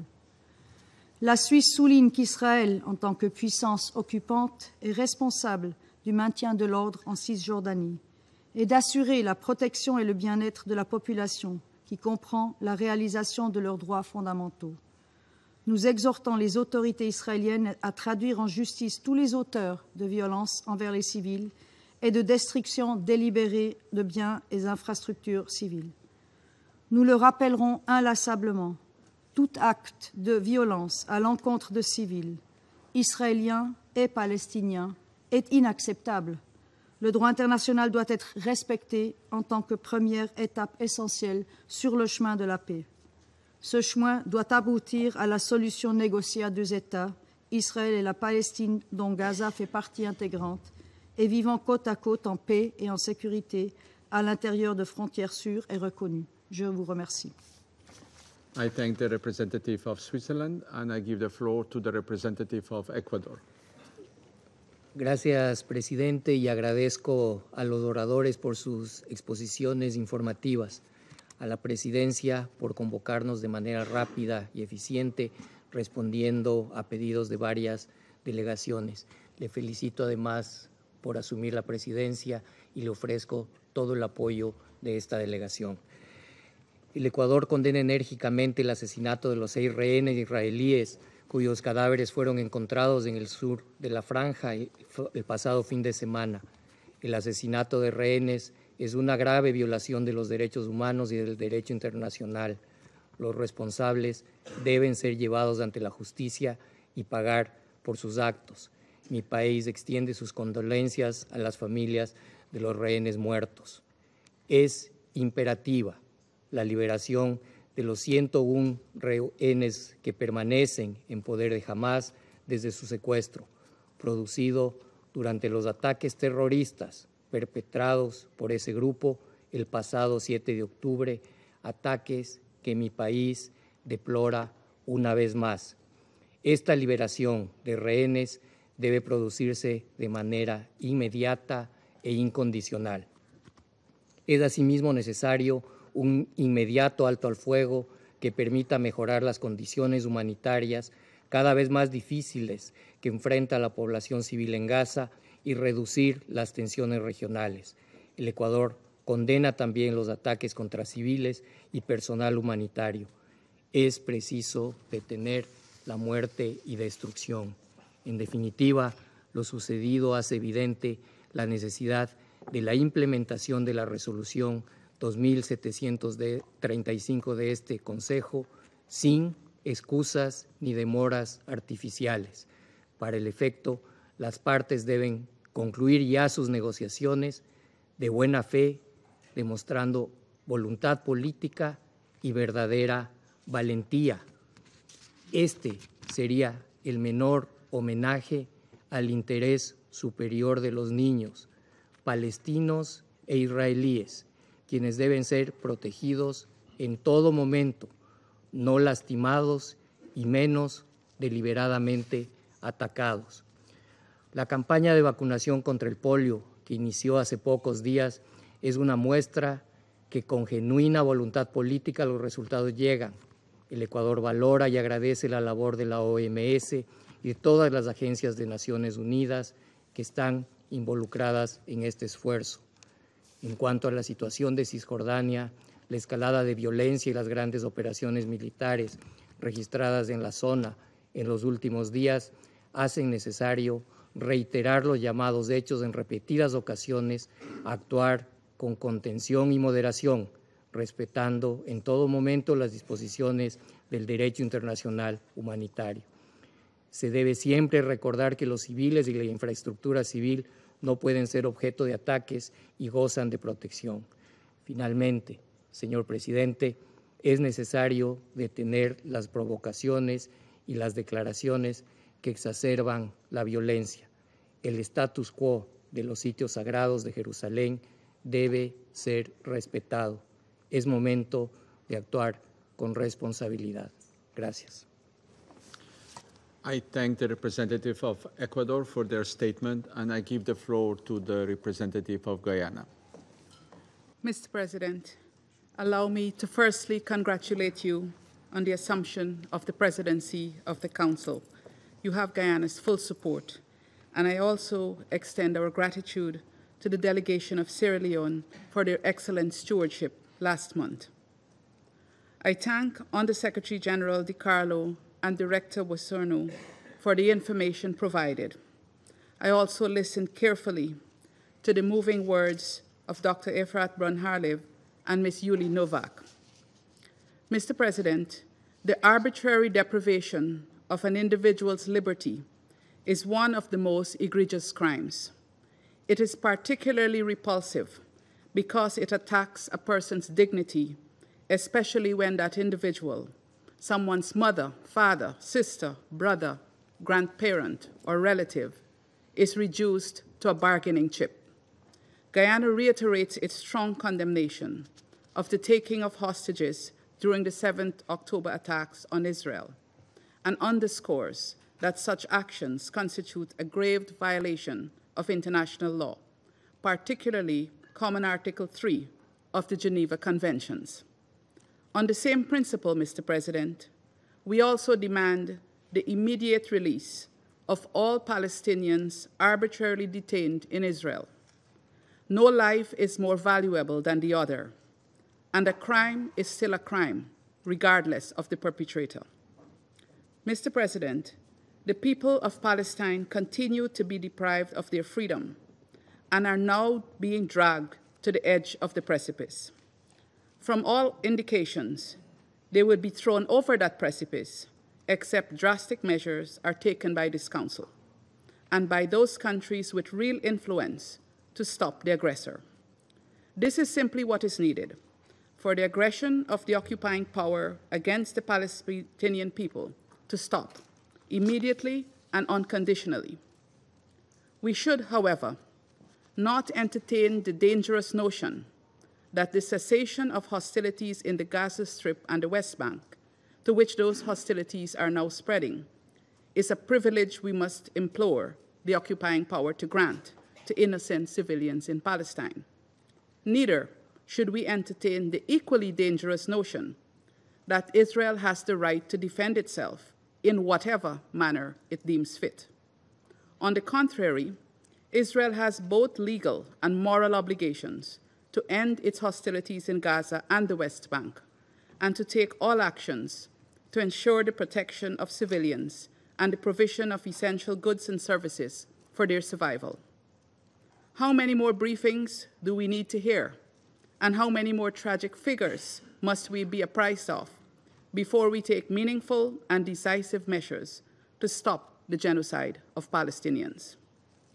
86 days ago, this Council adopted Resolution 2735 with the fervent conviction that we were setting the stage for an early deal involving a ceasefire, the release of hostages, and a surge in humanitarian assistance. Sadly, in the 86 days since Resolution 2735 was adopted, the death toll in Gaza rose by over 3,600 and those injured by more than 9,500. These developments in Gaza are compounded by increasing violence and killing of Palestinian civilians in the West Bank. Things have only gotten worse for Palestinians, for the Israeli hostages, and indeed the entire region since the adoption of that resolution. The goalpost seems to be shifted at every turn, with Hamas and Israel accusing each other of obstructing progress in the negotiations. With a deal being seemingly elusive, Guyana urges this Council to act swiftly to bring an end to the atrocities being meted out against Palestinian civilians. Mr. President, dear colleagues, as the UN prepares for the summit of the future, I am compelled to contemplate what the future means for Palestinians. With no visible horizon of hope, in a struggle older than these chambers, the future looks bleak. The occupying power sits at the head of the table of those enabling the cultivation of a culture of hatred between Israelis and Palestinians. While people on both sides suffer, politicians stoke discord for self-preservation. Let us call a spade, Mr. President. Who are the real benefactors of this ongoing war in Gaza? It is not right, moral, just, or legal to continue fueling this war, where those bearing the brunt are innocent women and children. Guyana believes that the majority of our leaders cannot comfortably adopt the Pact for the Future with its noble aspirations while turning a blind eye to the ongoing indiscriminate killings of Palestinians. History is already judging us, but this Council has the power and responsibility to turn this tide. Mr. President, it is worth reminding that the situation in Palestine today did not begin on 7th October 2023. We must cast our minds back to 1948, because it was in that year that Israel first violently rejected the two-state solution. Since then, that violent rejection has continued, manifested in cycles of war and ever-expanding settlement activities inter alia. What we have seen since 7th of October are the symptoms of this rejection of the two-state solution, with the victimizer capitalizing on the horrific events of September-October to carry out its own sinister motives, even amidst protests by its own citizens. Again, Mr. President, let us call a spade a spade. Over these last few days, the names of the hostages whose bodies were recovered have been repeated, and we have come to know a bit about their lives. It is the least that we could do to honor their memory and the tragic circumstances under which they died. This compelled me to also contemplate the thousands of innocent Palestinians who were killed since 7th of October, whose names could not all be mentioned, lest we took a day for every 10,000 persons killed. Guyana believes, though, that the best way to honor the memory of both Palestinians and Israelis who have died in this war is for this Council to take immediate action to end this war. We have the tools at our disposal. Let us use them. In conclusion, Mr. President, while each briefing is a grotesque recollection of all the horrors of the war, it must be more than that. It must be a call to action. It must be a call to action to which the Council responds decisively, substantively, and effectively. While Plato asserted that only the dead have seen the end of war, this Council can ensure that remaining generations of Palestinians and Israelis also see and experience the end of war, and more than that, experience sustainable peace. I thank you. I thank the representative of Guyana for their statement, and I give the floor to the representative of Japan. Thank you, Mr. President. First of all, I would like to express our gratitude to Sierra Leone for their successful presidency in August, and wish Slovenia, the president for this month, the best of luck. Let me also thank USG DiCarlo, Director Wolsoner, Dr. Brong-Harev, and Ms. Novak for their respective briefings. We are almost 11 months into this devastating conflict, and yet violence and tragedies in Gaza are never ending. The news that 6 hostages held by Hamas were found dead is truly heartbreaking. Japan is deeply saddened and outraged by the murder of these innocent hostages, and we express our sincere condolences to their bereaved families and loved ones. It is inhumane and totally unacceptable to use hostages' lives as bargaining chips. Hamas must release all remaining hostages immediately. Turning to the overall situation in Gaza, Japan remains appalled by the ever-increasing civilian casualties, mostly women and children, the massive displacement, and the worsening humanitarian situation due to the relentless hostilities. We welcome the successful implementation of the first few days of the polio vaccination campaign under the temporary pauses, and we are relieved to hear that more than 180,000 children have been vaccinated so far. The brave efforts and dedication of the relevant UN agencies, despite the extremely difficult conditions, are commendable. However, the suffering of Palestinians and the desperate situation in Gaza will remain the same as long as the fighting continues. Nowhere is safe. People are compressed into ever smaller areas by the repeated evacuation orders. There are critical shortages of food, medicine, clean water, and other basic necessities. Public order has collapsed, further threatening the well-being of the population and creating challenges to the work of aid workers. In short, the civilians are paying the highest price of the conflict. Japan reiterates that all parties must strictly abide by the relevant principles of international humanitarian law, most importantly, the protection of civilians, and must secure the safe and unhindered delivery of humanitarian aid.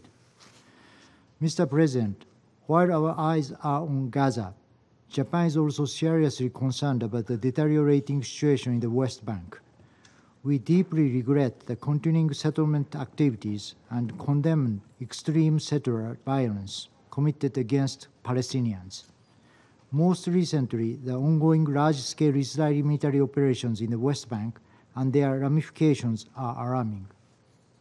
Mr. President, in the inflamed Middle East, one thing that can relieve tensions in the region is a deal that brings the hostages home, achieves an immediate ceasefire, and expands the delivery of humanitarian aid at scale throughout Gaza. In this regard, Japan strongly supports the tireless diplomatic efforts by the US, Egypt, and Qatar, and urges both parties, especially Hamas, to swiftly conclude the deal in accordance with the Security Council Resolution 2735. All parties must prioritize to end the agony of innocent civilians rather than focusing on political gains. I thank you. I thank the representative of Japan for their statement, and I give the floor to the representative of Sierra Leone. Thank you, Mr. President. I thank you for convening this meeting at the request of the State of Israel, supported by the delegations of France, the United Kingdom, and the United States, and separately requested by the delegation of Algeria to discuss various issues related to the conflict in Gaza. I thank the briefers, Under Secretary General Rosemary DiCarlo and Director Idem Wasuno for their important briefings. And I thank Dr. Ifred Born-Halev and Ms. Yul Novak for the information provided. Sierra Leone congratulates Slovenia on assuming the presidency of the Security Council for this month, and we wish you, Mr. President, and your team the very best. I assure you of our fullest support. Let me also thank all Council members for their support during our presidency in August. Mr. President, one of the consequences of the heinous attack of 7th October 2023 on Israeli civilians was the taking of about 250 hostages by Hamas and other armed groups, an act that contravenes international law, including the 4th Geneva Convention, which explicitly prohibits hostage taking as a grave breach of international humanitarian law. This prohibition is reaffirmed under the International Committee of the Red Cross Rule 96 of the customary international humanitarian law. Sierra Leone, since the 7th of October 2023, condemned and has repeatedly condemned this act in the strongest terms and calls for the immediate and unconditional release of all remaining hostages held by Hamas. Therefore, it is deeply concerning to note the content of the identical letter dated 1st September 2024, addressed to the Secretary General of the United Nations and the President of the Security Council, from the permanent representative of Israel to the United Nations, informing of the discovery of, and I quote, bodies of 6 Israeli hostages held in the tunnels of Hamas since 7th October 2023, with 101 hostages still unaccounted for by Hamas, end of quote. This tragic loss, combined with the prolonged suffering of the remaining hostages in worsening, unpredictable, and unknown conditions without any humanitarian access, underscore the need for impartial, independent investigations and accountability for those responsible. In this regard, Sierra Leone continues to support the work of the prosecutor of the International Criminal Court, since he announced the opening of investigations into the situation in the state of Palestine, following pre-trial Chamber 1's decision that the ICC could exercise its criminal jurisdiction in the situation, covering the territorial scope of Gaza and the West Bank, including East Jerusalem. Mr. President, with all the tragedies unfolding since 7th October last year, civilians have been at the center of it all, as they unwillingly carry a burden too grievous to bear. The humanitarian situation still reveals the harsh realities in the Gaza Strip, as indiscriminate attacks, collective punishment, blockade, hunger and disease, and displacement push civilians towards and beyond the brink of human dignity and civilization. The reemergence of the once eradicated polio in Gaza owing to the disruption to child vaccination programs, as well as massive damage to the water and sanitation systems caused by the war, is only but one of the consequences. However, and amidst this atmosphere of high tension and risk, we welcome the area-specific humanitarian pauses that allow for the rollout of the first phase of the polio vaccination campaign in central Gaza. The joint effort demonstrated by the WHO, UNICEF, UNRWA, and other partners reinforces the selfless nature of the humanitarian personnel in the field. We reiterate the appeal to the relevant parties to the conflict to respect the temporary pauses and work towards achieving the long overdue lasting ceasefire. Mr. President, turning to the West Bank, Sierra Leone is deeply concerned over the large-scale operations in the West Bank by the Israeli security forces since the 27th August 2024. We regret that 29 deaths and 50 injuries have been reported as of 1st September 2024 as casualties from the West Bank governorate of Jenin, Tubas, Tukarem. We welcome withdrawal of Israeli forces from Tukarem and Tubas and implore them to do the same in Jenin an area where they have instituted a curfew, which, as reported, is seriously affecting the residents and their access to essential services. The 19th July 2024 advisory opinion of the International Court of Justice has made it clear in its determination, amongst others, that, and I quote, Israel's continued presence in the occupied Palestinian territory is unlawful, and that Israel is under obligation to bring to an end its unlawful presence in the occupied Palestinian territory as rapidly as possible, end of quote. Sierra Leone can only urge the State of Israel to comply, and for the United Nations, including the General Assembly and this Security Council, to work on the modalities for the immediate implementation of the advisory opinion. Mr. President, at this point in the conflict, it is evident that the civilians in the Gaza Strip can no longer endure the untold suffering being inflicted on them. Can we for once consider the sanctity and priceless nature of a single human life, let alone the over 40,000 civilians who have been lost and 94,224 injured in Gaza? With this in mind, Sierra Leone would make the following points. Firstly, we call on the relevant parties to this conflict to implement the resolution of the Security Council, including 2735, which, with the passage of time, would require further action by this Council. We urge the parties to respond to the mediation efforts in good faith from Egypt, Qatar, and the United States by committing to an immediate cessation of hostilities and agreeing to a deal that will facilitate the exchange of hostages and prisoners, provide substantial humanitarian aid, and establish a permanent ceasefire.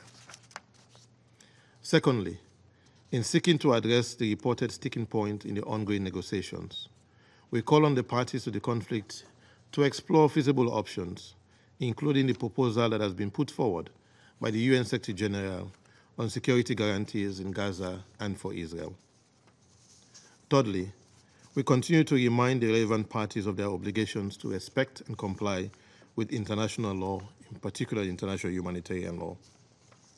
Fourthly, and as part of the future outlook, Sierra Leone reaffirms its commitment to the political horizon of the two-state solution, where the two states, Israel and Palestine, coexist peacefully within secure and recognized borders. We therefore reiterate our rejection of statements and actions of the conflicting parties that incite or undermine efforts towards the peaceful solution of this prolonged conflict. Let me conclude, Mr. President, by stating that upholding human dignity and the rule of law is a shared global responsibility. Therefore, Sierra Leone reiterates its condemnation of all acts of violence against civilians and call for independent and impartial investigations that will lead to accountability to end impunity, recognizing the critical nexus between peace and justice. My delegation therefore stands ready to steadfastly pursue any initiative that will advance the peace process between Israel and Palestine. And I thank you. I thank the representative of Sierra Leone for their statement. I give the floor to the representative of Malta. Thank you, President. Since this is the first meeting of this Council this month, let me congratulate you on assuming the presidency of the Council. I also thank Sierra Leone for steering its work during the month of August in an efficient and professional manner. I thank Undersecretary De Carlo, the OSHA Director Ada Mosorno, and other briefers for their insightful remarks and sobering briefings. It is gravely alarming that with each briefing this Council receives, the situation in the occupied Palestinian territory and Israel steadily worsens. We are deeply saddened and appalled by and condemn the killing of the 6 Israeli hostages held captive by Hamas and extend our sincere condolences to their families and friends. Our thoughts are with you and with the families of those whose loved ones are still held hostage, including children. We remain concerned about the reports of sexual violence targeting the hostages and the dire conditions in which they are held in, which we wholly condemn. Equally worrying are Hamas's recent announcements that hostages are to be killed should the Israeli Defense Forces close in on them. The protection and upholding of human rights is paramount, and the rights of the hostages are to be safeguarded at all costs. As we have said many times in this chamber, Malta reiterates its unreserved condemnation of the 7th October terror attacks and the ensuing killings and hostage-taking committed by Hamas and other armed groups, and remind that hostage-taking is a grave violation of international law. We demand, yet again, the immediate and unconditional release of all hostages. Humanitarian access to the hostages must also be facilitated. These are demands which this Council has consistently repeated since 7th October and has enshrined in resolutions 2712, 2720, 2728, and 2735. At the same time, we must also highlight the dire situation of arbitrarily detained Palestinians suffering decrepit conditions in Israeli detention.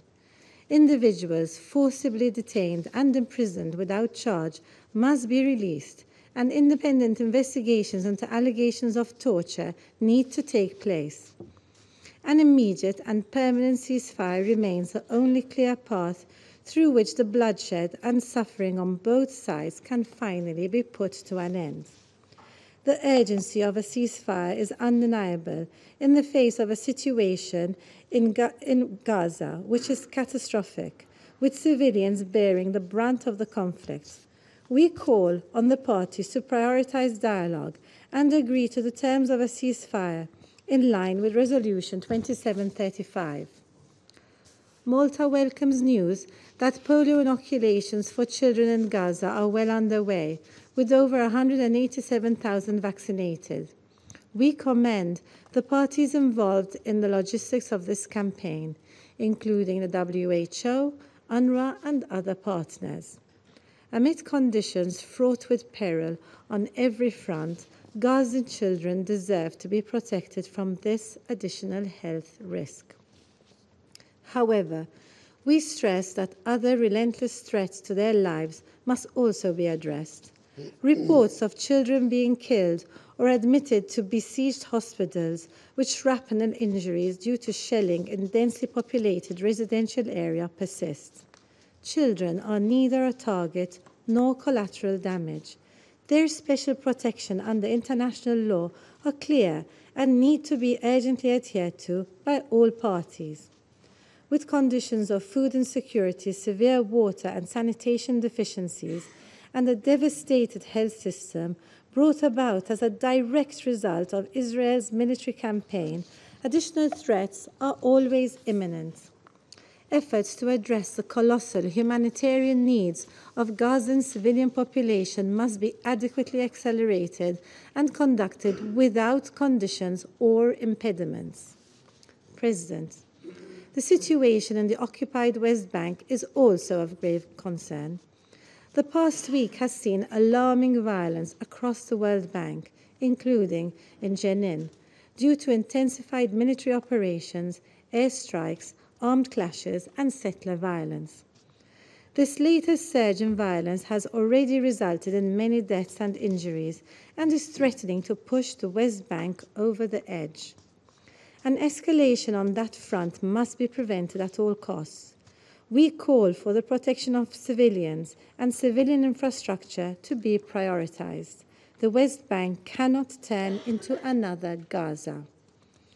Amid the continued risk of a regional escalation, we also continue to emphasize the urgent need for a rapid reduction in tensions and actions which can exacerbate the flammable situation. Parties need to urgently resort to dialogue and diplomacy and secure a ceasefire. This is the only way to address immediate-term priorities in Gaza and the West Bank, release the hostages, and ensure a credible and irreversible political horizon for a comprehensive realization of the two-state solution. Thank you. I thank the representative of Malta for their statement, and I give the floor to the representative of Mozambique.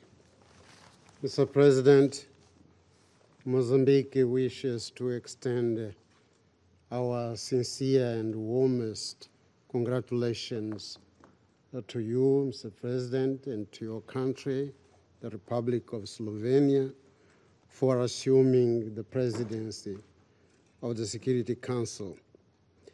We pledge our fullest support in the discharge of your heavy responsibilities.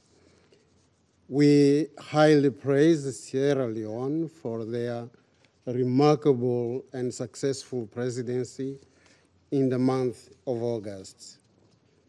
We are grateful to the briefers, to Ms. Rosemary DiCarlo, Under Secretary General for Political and Peace-Building Affairs, to Ms. Edem Osorno, OCHA Director of Operations and Advocacy, to Dr. Efrat Bronhalev, Director of Schneider Children's Medical Center, and Ms. Yuli Novak, Israeli human rights activist and Executive Director of B'Tselem. Their briefings to the Council have been most valuable and illuminating. Mr. President, after 11 months of war, the situation in Gaza Strip remains a matter of grave concern. The conflict rages on, and it has been impacting enormously and negatively on the lives of civilians, including those in captivity. Hostages and Gazan population are facing immense suffering, uncertainty, and without any prospect or ray of hope. Attacks on refugee camps and towns in the West Bank are a near daily occurrence, and they have been intensifying. Since October 2023, when the current hostilities erupted, Mozambique and, in fact, other members of this council and the entire international community have been calling for the protection of civilians and respect for international humanitarian law being systematically violated by the warring parties in Gaza.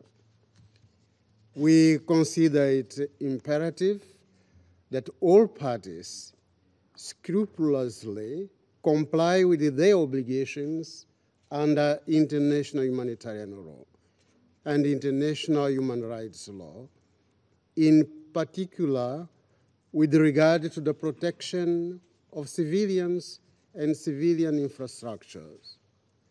Mr. President, the endemic prevalence of violence in Gaza and Palestine in general has been a clear indication of the need for this Security Council to redouble its efforts towards achieving a lasting peace.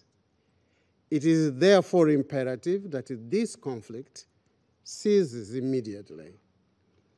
Acknowledging the danger of the continued current situation, we underscore the critical need for an immediate ceasefire in Gaza to de-escalate the ongoing conflict.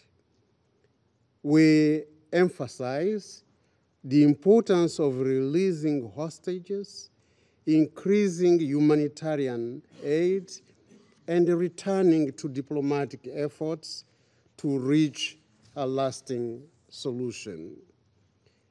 In this context, Mozambique reiterates the call for a genuine and meaningful effort for peace, understanding, and cooperation in the Middle East.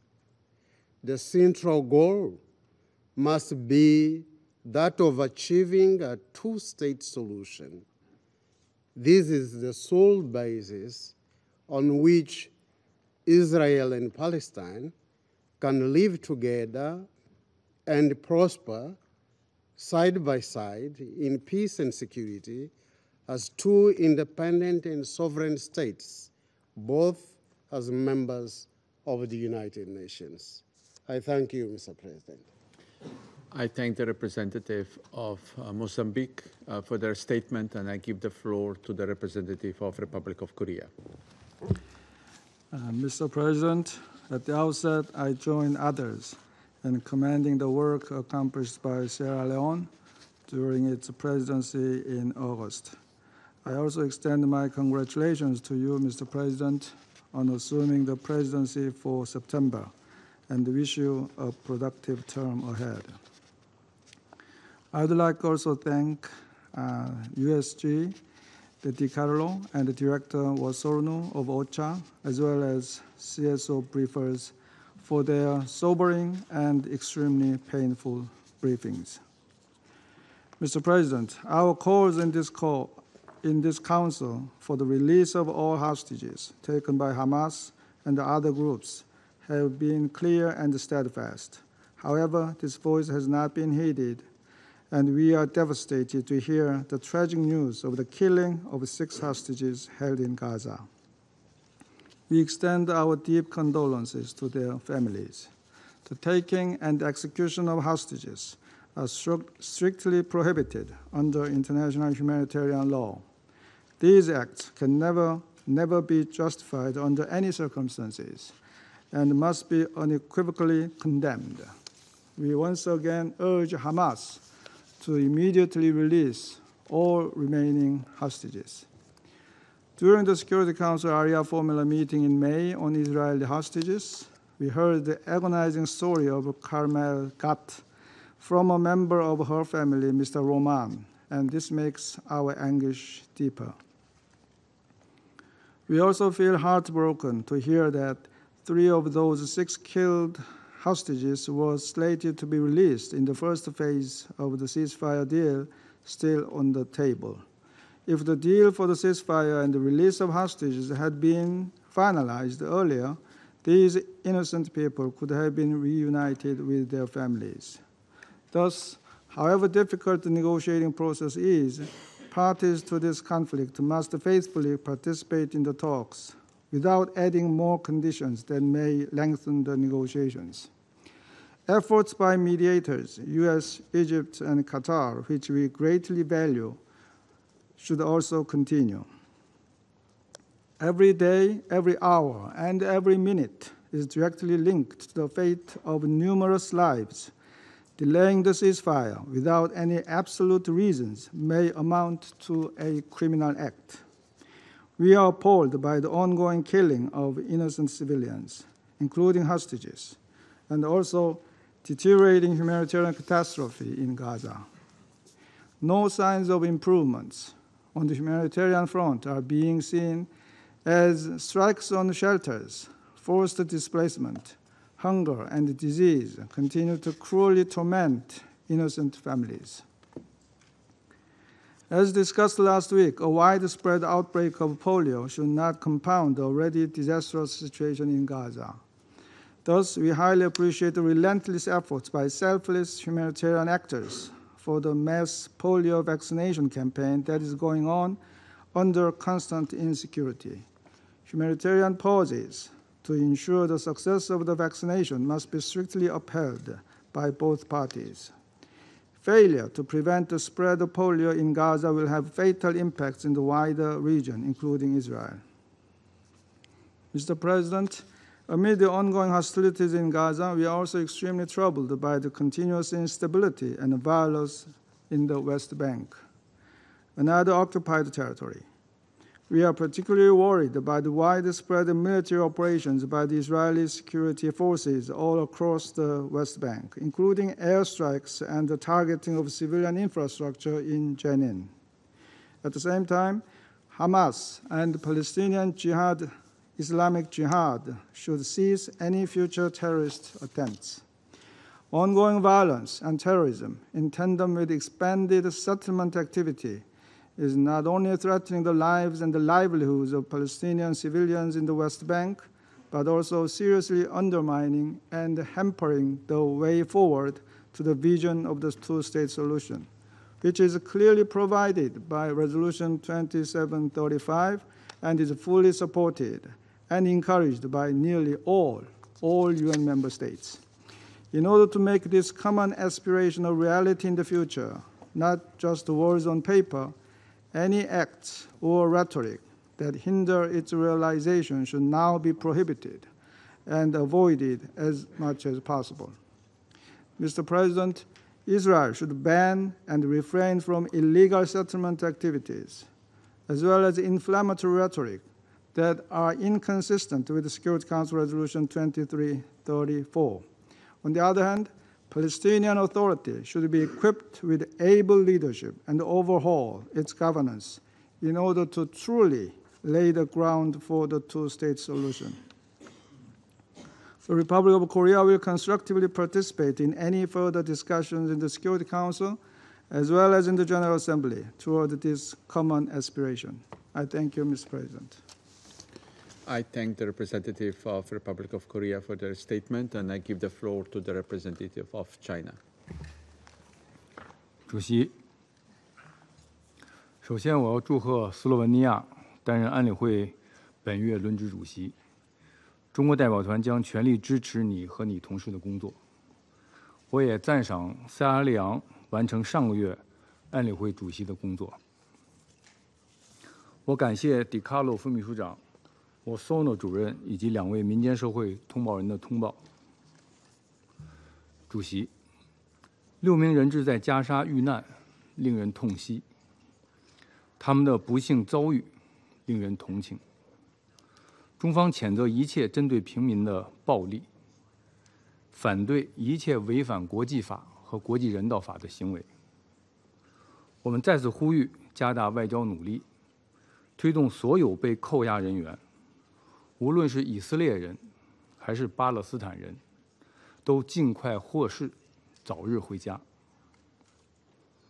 残酷的事实充分说明，试图通过延长战争取得完全胜利，不过是一厢情愿。武力不会为解救人质创造有利条件，只会加剧仇恨和矛盾，使对抗更加激烈，局势更加动荡。 以色列领导人应该倾听人民的强烈呼声，把解救人质、拯救生命作为最优先的目标，为实现停火、结束战争做出最大努力。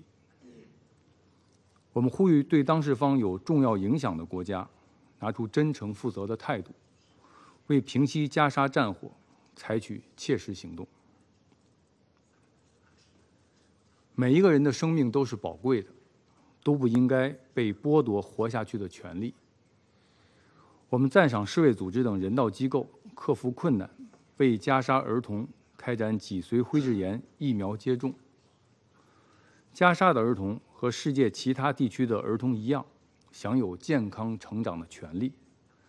他们期盼安全的环境、充足的食物和美好的童年。 不应在接种疫苗后继续面临枪林弹雨的死亡威胁。主席，下周加沙冲突爆发，即将满11个月。尽管国际社会一再做出努力，持续发出停火止战呼声，但局势仍没有缓和降温的迹象。与此同时，除加沙之外， 目前，约旦河西岸的局势也在持续升级。国际社会绝不能让加沙的人道惨剧在约旦河西岸上演。中方敦促各方，特别是以色列，保持冷静克制，履行占领方义务，停止定居点活动，停止对约旦河西岸的袭击，尊重和维护耶路撒冷宗教圣地历史形成的现状。 这场战争已经打得太久了，停火谈判已经拖得太久了，普通民众的苦难已经持续得太久了，一切都该结束了。我们支持安理会为推动落实有关决议，早日平息战火，缓解人道灾难，采取进一步的行动。谢谢主席。I thank the representative of China for their statement, and I give the floor to the representative of Russian Federation. Спасибо, господин председатель. Прежде чем я начну свое выступление, я хотел бы, как и мои коллеги, пожелать вам удачного председательства в Совете в текущем месяце. Вы можете рассчитывать на нашу поддержку, а также отдать должное нашим сьерра-леонским коллегам за весьма успешное председательство в прошлом месяце. Господин председатель, благодарим заместителя генсекретаря ООН Розмари Ди Карло и директора по операциям Управления ООН по координации гуманитарных вопросов Идем Вассорну за обстоятельные брифинги по данным вопросам. Внимательно выслушали докладчиков от гражданского общества. Из их выступлений понятно, что нынешний виток обострения палестино-израильского конфликта приобретает все более мрачные и уродливые очертания. Мы все были потрясены, узнав о гибели в Нусайрате 6 заложников, включая российского гражданина Александра Лобанова. Выражаем глубокие соболезнования семьям и родственникам погибших. Подобным действиям нет и не может быть оправдания. Мы говорили об этом с самого начала. Мы также с самого начала призывали приоритизировать вопрос освобождения заложников, добиться которого, как мы все прекрасно понимаем, возможно только в случае немедленного прекращения огня в Газе. Сейчас не время рассуждать о том, почему палестино-израильский конфликт дошел до такого момента, когда в подземельях Газы гибнут ни в чем не повинные израильтяне, а на поверхности палестинские женщины и дети. Каждый из нас много раз давал этому свои оценки. Сейчас время действовать. Если в Совете более или менее сложилось понимание о том, что необходимо сделать, и принятая 10 июня резолюция 2735 при всех ее недостатках в целом это понимание отражает, то израильское руководство упорно ищет военное решение этой проблемы, пытаясь игнорировать решение Совета Безопасности. В результате в Газе при попытках их освободить, по имеющимся данным, погибло уже как минимум несколько десятков израильских заложников, которые попросту не дождались прекращения огня. Оценку этой ситуации после гибели 6 заложников в Нусайрате в полной мере дало израильское общество. Буквально вся страна в едином порыве потребовала от израильского правительства безотлагательно заключить сделку с Хамас, которая позволила бы освободить остальных заложников. Требуем этого и все мы, однако в Западном Иерусалиме к этим требованиям остаются глухи. Господин председатель, сегодня мы скорбим не только по погибшим израильтянам, но и по всем погибшим в Газе, будь то израильтяне, палестинцы или граждане других стран. Каждый день бездействия Совета Безопасности ООН, который никак не может принудить стороны к прекращению огня, имеет чудовищную кровавую цену, которую своими жизнями платят мирные жители. Как бы мы ни относились к событиям 7 октября, мы не можем закрывать глаза на то, что за 11 месяцев эскалации в секторе жертвами коллективного наказания со стороны Израиля стали более 40 тысяч палестинцев. И это число продолжает увеличиваться с каждым днем. В Газе царит насилие и беззаконие. Отмечаем крайне тревожные сообщения о нарушении МГП израильской стороной, в частности, обстрелы гуманитарных конвоев, а также массовые захоронения убитых палестинцев со следами пыток и изъятий внутренних органов. Все эти инциденты, как и гибель заложников, необходимо тщательно расследовать, причем в международном формате. Для всех нас очевидно, что с каждым днем израильской операции в секторе Газа шансов выжить у пленных все меньше. Совет Безопасности един в понимании того, что освобождение оставшихся израильтян и иностранцев военным путем невозможно, и переговорам нет альтернативы. Это четко осознает и израильское общество.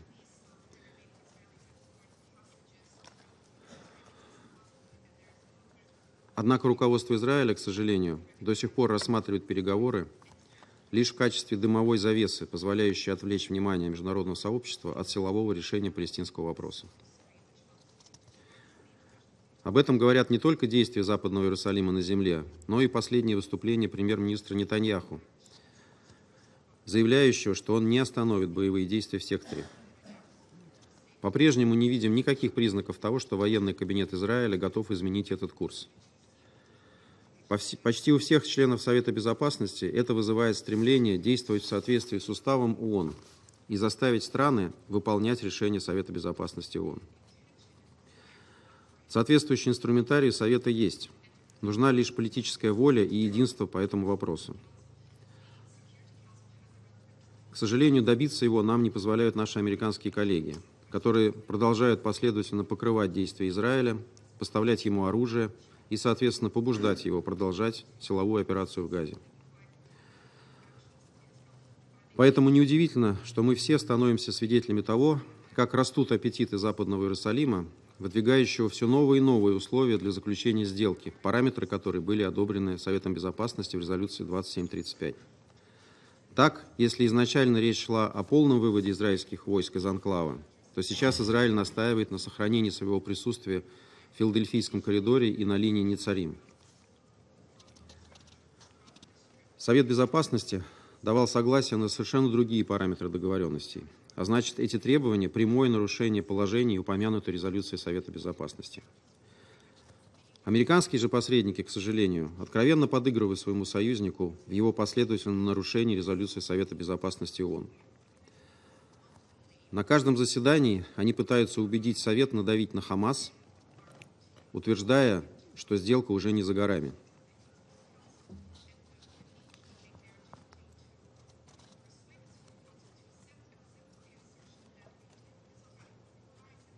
При этом тот факт, что Израиль так и не дал согласия на сделку в параметрах резолюции 2735 и на ходу пытается ее модифицировать, наши американские коллеги лукаво оставляют за скобками.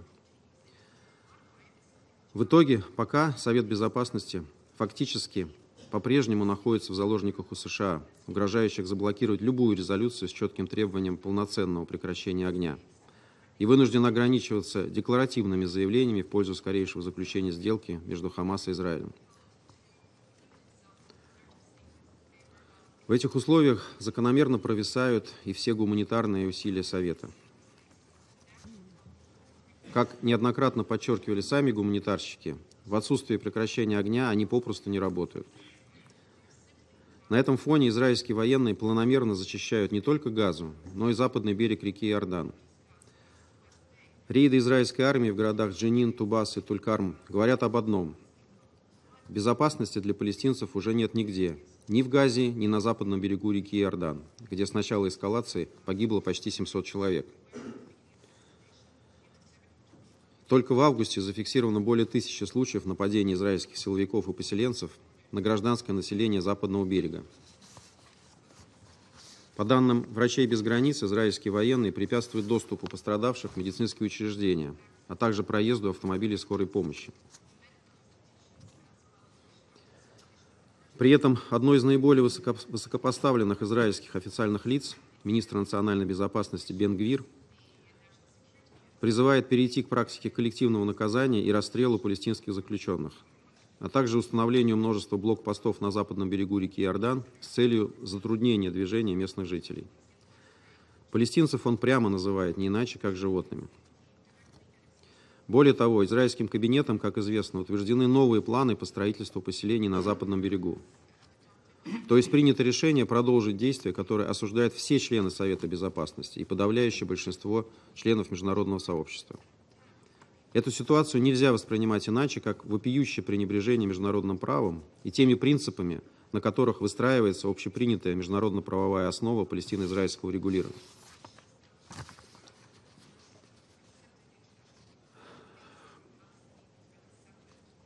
Господин председатель, Совет не может позволить себе и дальше бездействовать перед лицом происходящего в Газе и на западном берегу. Мы дали переговорщикам, пытающимся добиться сделки между Израилем и Хамас на параметрах, утвержденных резолюцией Совета Безопасности 2735, уже 3 месяца на то, чтобы убедить обе стороны ее принять. Этого более чем достаточно. Сейчас мы видим, что переговорный процесс в свете новых израильских требований приобретает затяжной и непредсказуемый характер. Тем, кто защищает Западный Иерусалим, нужно найти в себе мужество не на словах, а на деле выполнить свои обязанности ответственного члена международного сообщества и постоянного члена Совета Безопасности ООН. И вместе со всеми нами не только потребовать прекращения бесчеловечной бойни в Газе, но и предпринять для этого конкретные шаги, предусмотренные Уставом ООН. Только это позволит спасти и остающихся в живых израильских заложников, и десятки, если не сотни тысяч мирных палестинцев, вынужденных противостоять безжалостной израильской военной машине. Мир ждет. Время дипломатических игр прошло. Настало время реальных и практических действий. И чем раньше вы это осознаете, тем лучше для вас. Благодарю за внимание. I thank the representative of Russian Federation for their statement. I shall now make a statement in my capacity as the representative of Slovenia. I join in thanking others, to all briefers today for their contribution to today's discussion. Colleagues, there is a sense of outrage felt around the globe. Outrage in Palestine that the international community is failing them. Outrage on Israeli streets that the hostages continue being held in Gaza. Outrage of the global public that this war does not stop. The Slovenian public expressed its outrage this week over parallel realities, criticizing the political reality of our ongoing debates without solutions. Let me be clear that parallel realities exist. A reality of decades-long suffering and human rights violations of the Palestinian people. A reality of security concerns of the Israeli people. But also a reality of regional instability, which is a threat to international peace and security. There is only one possible common denominator for these realities, which is peace. We therefore repeat our strong call for an immediate ceasefire. Only a ceasefire will alleviate the suffering of hostages and their family members and friends. We repeat our condemnation of the 7 October attack carried out by Hamas and other armed groups and the taking of hostages.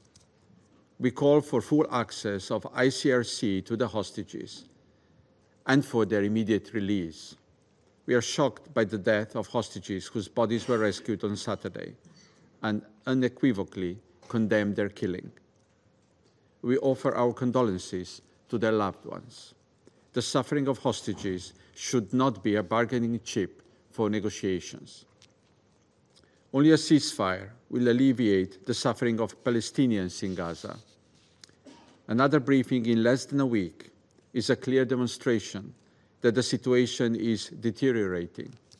We welcome the start of the polio vaccination campaign carried out by WHO, UNICEF, and UNRWA in Gaza. This should be a turning page in ensuring unimpeded, sustained humanitarian access for aid delivery at scale, as well as restoring essential services. We take this opportunity to repeat our concern over the rapidly deteriorating situation in the West Bank with concerning destructive parallels. We reiterate our appeals from last week. There must be an immediate end to the operations, further fueling violence, tensions, and human rights violations in the West Bank. We repeat our call for full adherence to the international humanitarian and human rights law by all parties. The ICJ provisional measures and Security Council resolution must be fully implemented.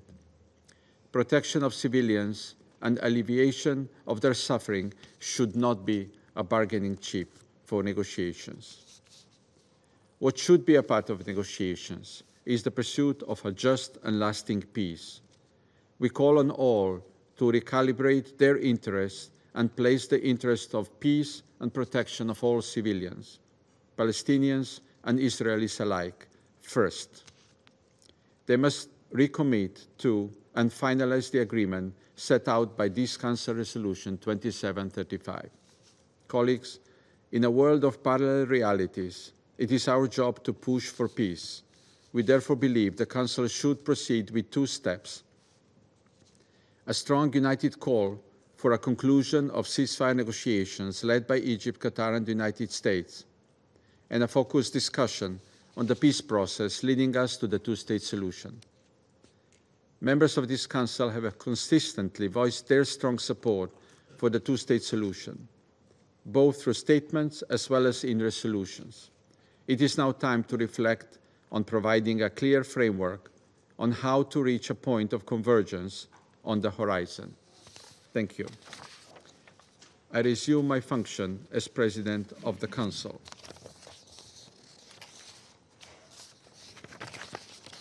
The representative,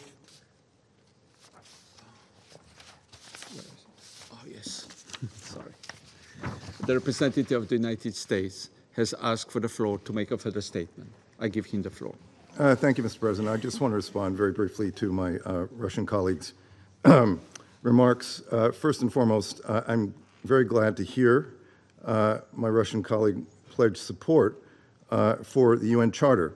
Thus, I hope that means that Russia will be soon pulling its troops out of Ukraine and ending its war of aggression.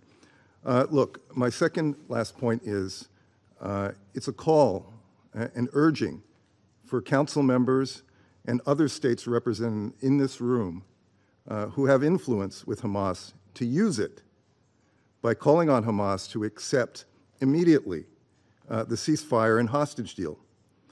And being very frank, the sooner that you do this, the sooner we are likely to see an end to this tragic war in Gaza. Thank you, Mr. President.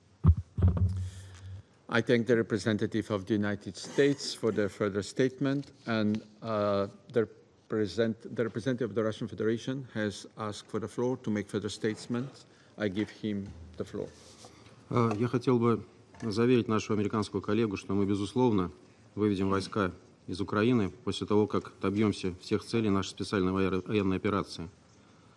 Мы неоднократно говорили, что предпочли бы сделать это мирным путем, дипломатическим, но, к сожалению, нынешнее развитие событий не позволяет это сделать, в том числе и из-за усилий Соединенных Штатов, которые продолжают поддерживать нелегитимный киевский режим. Что касается ситуации вокруг Газы, то вы, конечно, можете спорить со мной, я не возражаю против этого, но сложно спорить с фактами. Факты, как известно, упрямая вещь. И вы действительно уже 3 месяца заверяете нас в том, что сделка не за горами, сделки до сих пор нет, и вы до сих пор не потрудились, уважаемый коллега, объяснить членам Совета, каким образом на данный момент подвергаются модификации те параметры сделки, которые были утверждены в резолюции Совета 2735. Я уже 3-й раз обращаюсь к вам с этим требованием, но вы пытаетесь его не услышать. Надеюсь, что 3-го раза достаточно. Благодарю вас. I thank the representative of the Russian Federation for their statement. The representative of the United States has asked for the floor to make a further statement. I give him the floor. Thank you, Mr. President. I apologize for taking the floor once again. I addressed this issue. Other U.S. colleagues have addressed this issue before. I think everybody knows the difficulties of trying to reach this agreement, this hostage ceasefire agreement. So for me to sit here and once again spell these issues out, I'm not going to do that. But again, I'm going to say that as Ambassador Thomas Greenfield said here just moments ago, the diplomacy takes time. This is not easy. If it were easy, it would have been solved by now. So we're going to continue to work at this. We're not going to continue to cast blame, as some on this council like to do every time they come in the chamber. We're going to do the hard work of trying to get this deal done. Thank you, Mr. President. I thank the representative of the United States for their statement.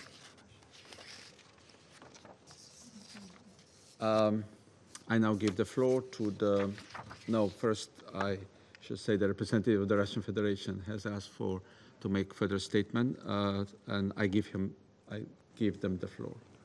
Я бы хотел поблагодарить американского коллегу за разъяснение и спросить, означают ли ваши слова, что вы поддерживаете коллективные усилия Совета, которые должны быть предприняты для того, чтобы добиться выполнения уже принятых резолюций, в том числе резолюции 2735, задействование всего инструментария, который имеется для этого у Совета Безопасности.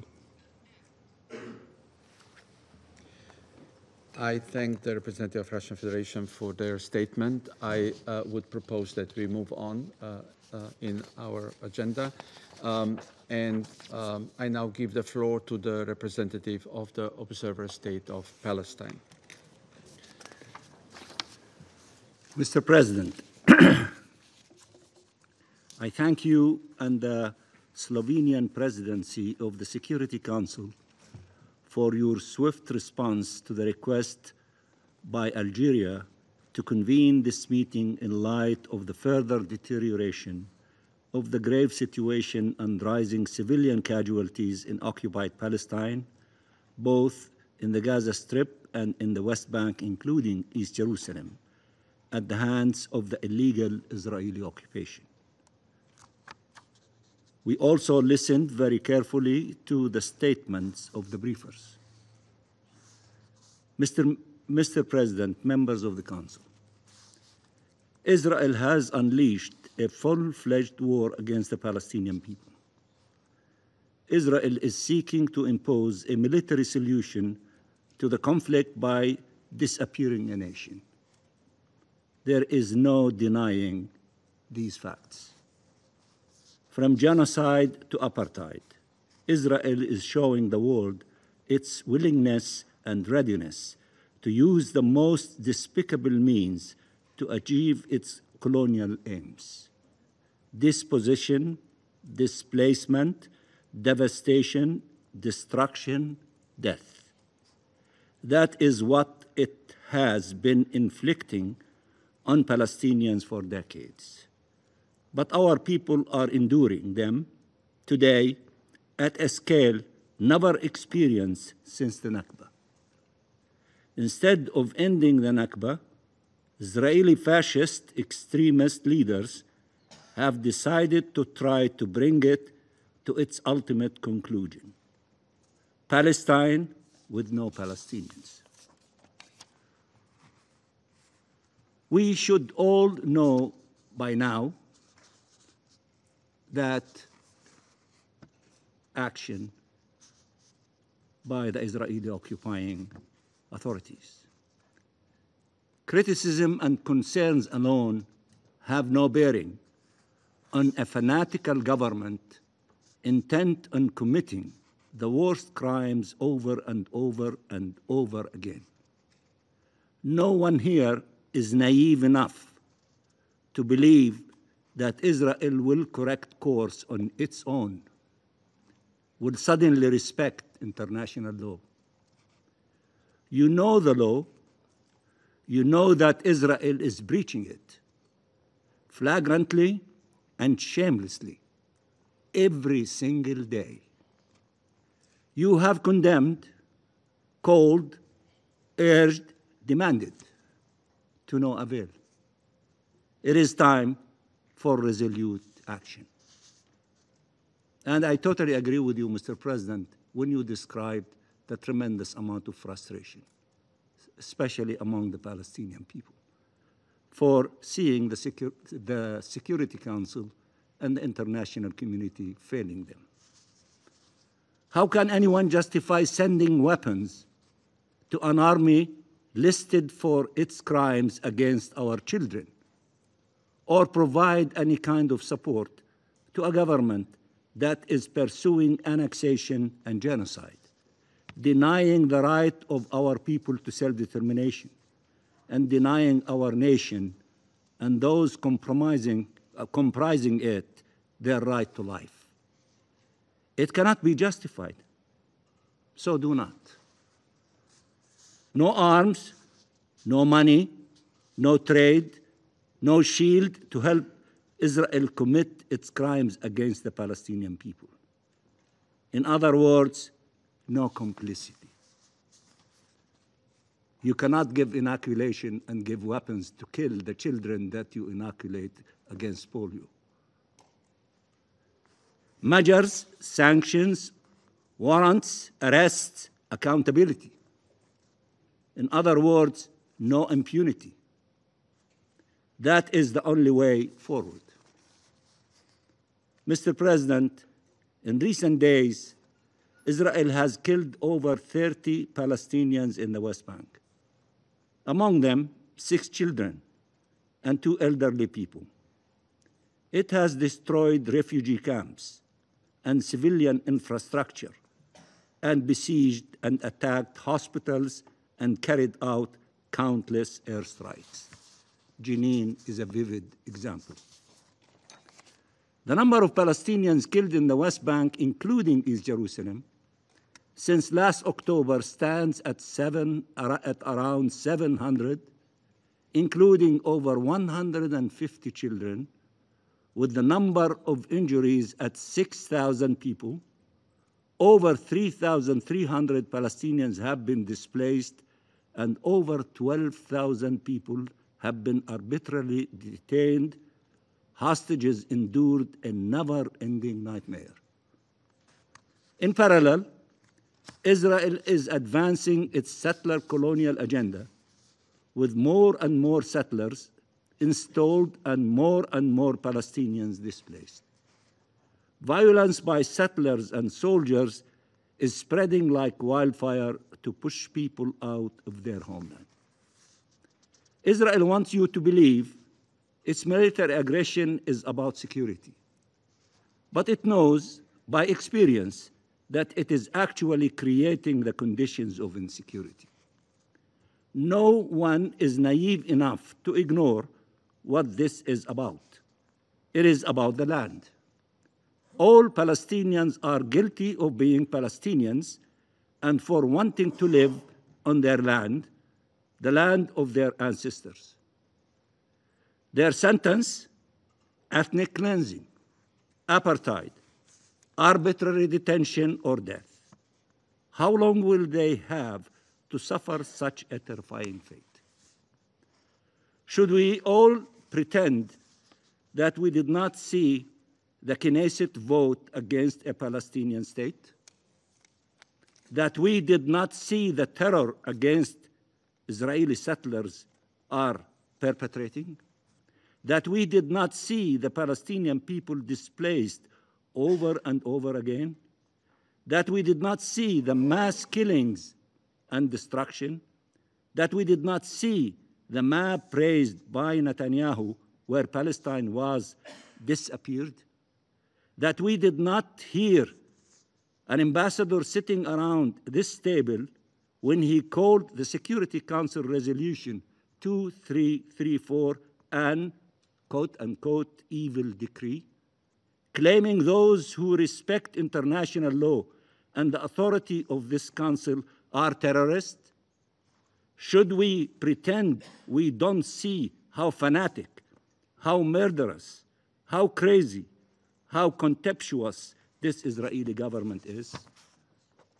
Should we pretend that we never heard of the UN Charter, of the Security Council and General Assembly resolutions, of the ICJ orders and advisory opinions, of the ICC, of every single body ever established to uphold the rule of law? Should we just ignore their unequivocal determinations regarding Israelis' unlawful actions, their demands for a halt to its human rights violations and war crimes? Should we allow Israel to continue its genocide against the Palestinian people while pretending to negotiate a ceasefire? Don't listen to me. Listen to the families of the Israeli hostages. I'm sure that all of you have been watching CNN, BBC, and others for the last few days. What the Israeli families are saying, what the entire Israeli population are doing, including in Tel Aviv and hundreds of thousands of people. They know Netanyahu does not care about the hostages. That's what they say. and does not want a deal. They know that so-called military pressure means genocide against innocent Palestinians and certain death for Israeli hostages. We said months ago, we need to spare civilian lives, Palestinian and Israeli. I repeat, we said months ago in many of our statements, we need to spare civilian lives, Palestinian and Israelis. We said months ago we wanted to see Palestinian and Israeli families reunited in life, not in death.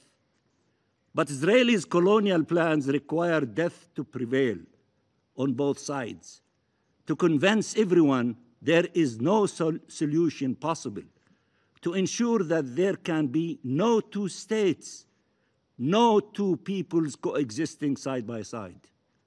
We must not let them prevail. I repeat, we must not let them prevail, or we will all pay the price. Mr. President, Palestinians in Gaza have endured pain and loss that cannot be described, that cannot be comprehended given its magnitude.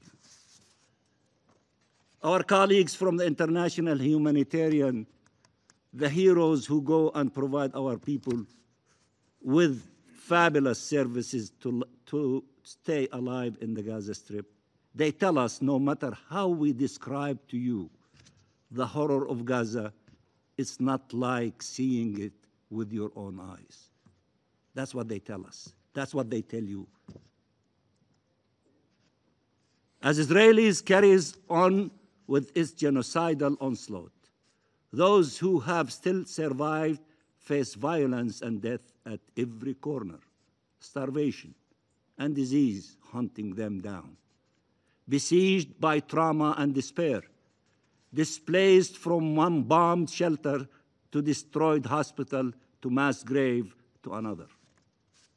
While we are grateful for the international mobilization through WHO, UNRWA, and UNICEF and others to stop the spread of polio among our children in Gaza, the fact remains Israel's war machine continues undeterred, its bombs and missiles killing and injuring every day, its degrading of life conditions spreading other diseases like wildfire.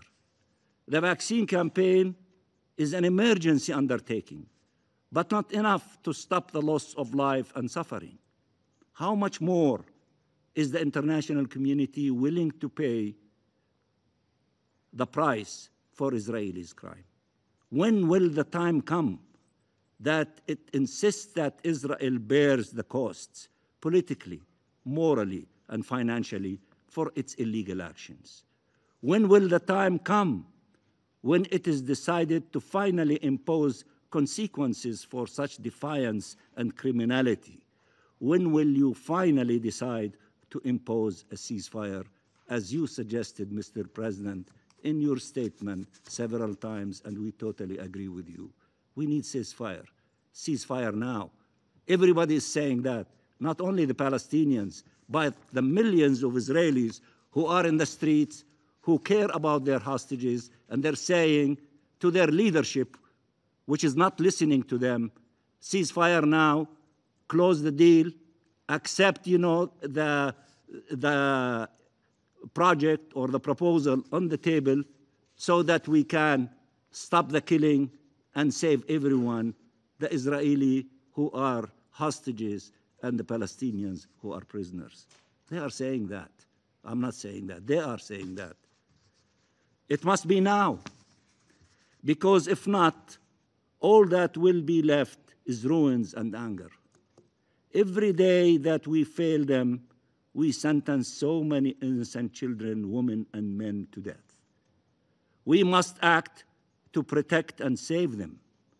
That is the only possible response, the only measure of history's judgment. Mr. President, we believe in the rule of law, in the sanctity of human life, in freedom and dignity and justice, in shared peace and security. We believe nothing justifies harming civilians, Nothing justifies harming prisoners. Nothing justifies collective punishment. Nothing justifies inflicting pain on children, regardless of their nationality or race or religion. These are our beliefs.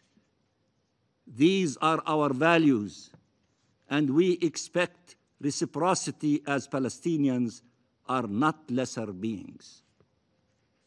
In a few days, all of you will have a chance to send a clear signal that the unlawful Israeli occupation must end, that this colonial supremacist rule will not be tolerated, that the rights of the Palestinian people must be respected in accordance with the determinations of the ICJ, the highest court of the land, in accordance with the universal rules of international law. It will remind you of your obligation not to be complicit with this cruel occupation and to act decisively to bring it to an end, as soon as possible. Palestine remains the most important test for the international law-based order, a test it cannot afford to fail. When you vote in the General Assembly, and very soon, remember all those who were killed and all those who survived only to endure torment that no human being should endure. It is now or never. Either you stand up to these fanatics or you watch the fire devour everything on its path.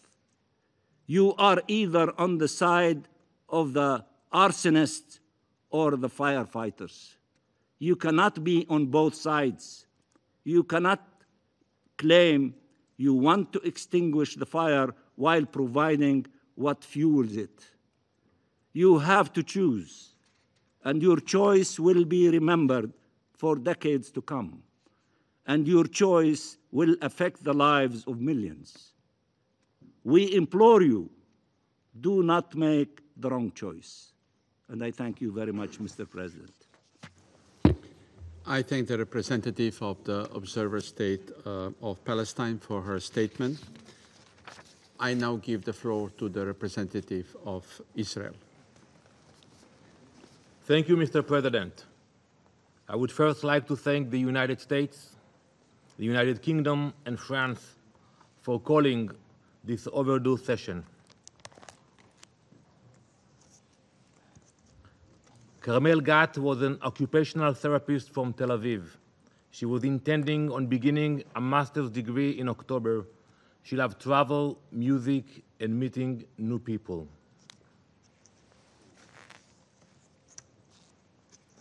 Eden Yerushalmi was 24 years old, a vibrant young woman with so many friends and passions. She had two adoring sisters who looked up to her for everything. She was weighed just 36 kilograms when her body was found.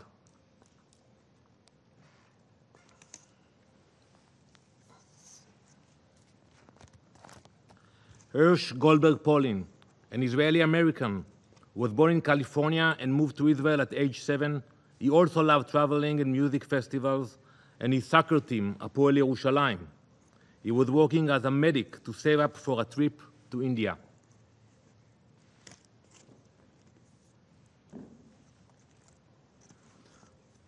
Alexander Lobanov, an Israeli-Russian, was holding onto the hope of meeting his second child with wife Michal, who gave birth while he was being held hostage, a child who will never meet his father.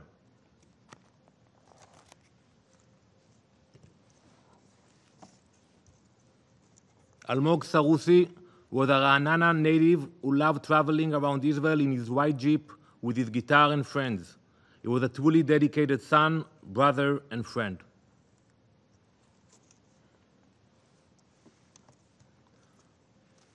Ori Danino saved many youngsters at the Nova Festival. He came back, turning his car around to go back and save lives. He loved nature and was a wonderful partner to Liel. These 6 beautiful, innocent, heroic souls were executed by Hamas after more than 330 days of being held captive, deprived of sleep, food, sunlight, the most basic necessities. They dreamt of seeing their loved ones again, parents, siblings, friends, their babies. Last week, Hamas terrorists executed all of them. They shot bullets in the back of each of their heads. Hersh's mother, Rachel, spoke at his funeral on Monday, finding the only relief she could that her son was finally free. Think about that for a moment. A mother whose child has been murdered, finding comfort only in the thought that he would no longer suffer at the hands of Hamas, that he was beyond the reach of the monsters who are taking him. This is not just grief. It is an agony no one could comprehend. 101 human beings remain captive, their cries for mercy ignored by international indifference. For nearly a year, 334 days, they have been held in the darkness. No sign of life communicated. No access granted to the Red Cross. They were forgotten, left to endure evils that we can barely grasp. The ones who have fortunately returned have exposed the ongoing torment the hostages still suffer on a daily basis, ongoing atrocities. Amit Susana was dragged from her home by Hamas terrorists and thrown into a living hell. She was held in a child's bedroom, chained to the floor and at the mercy of her guard. He would enter the room, lift her shirt, touch her, grope her, and dehumanize her in every way imaginable. One morning, as she tried to wash herself chained in a bathroom, her guard stormed in, gun in hand, hitting her repeatedly, dragging her back to the bedroom where he forced himself on her. Amit was held for 55 days and nights before she was released. For others, this nightmare continues, day after day, night after night, with no hope. And Amit's story is not an isolated case. Mia Regev, another freed hostage, has testified that every woman held by Hamas has been sexually abused. Every single one. She testified, every woman there experiences some form of sexual harassment. It doesn't matter how you try to beautify or change it. Mia was held for 50 days, but there are women who have been held for much longer, women who have suffered this torture for almost a year, women who have been forgotten by the international community. And then there is Agam Goldstein Almog, who was held in a terror tunnel when she was 17 years old, after witnessing the murder of her father and older sister. In that tunnel, she encountered 6 other female hostages. These women told her how they were molested by armed men who entered the room where they were showering. Agam herself was told by a guard that she would live the rest of her life as a chained slave wife in Gaza. Mr. President, what is happening now is unprecedented.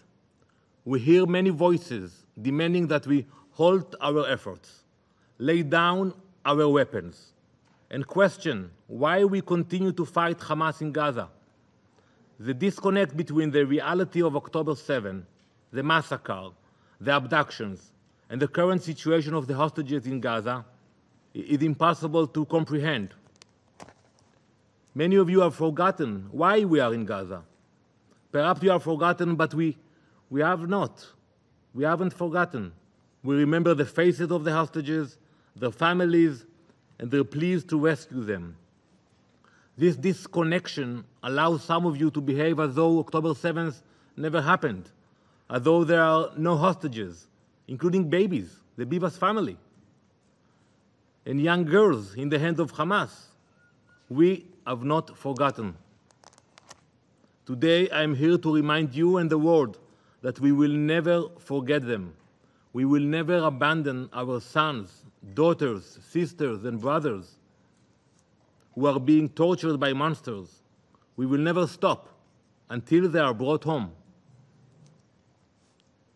If you truly cared for the Palestinian people and truly wanted to achieve an end to this war that Hamas started, you would officially draft and pass a resolution designating Hamas as a terrorist organization and condemning Hamas for their hostage-taking.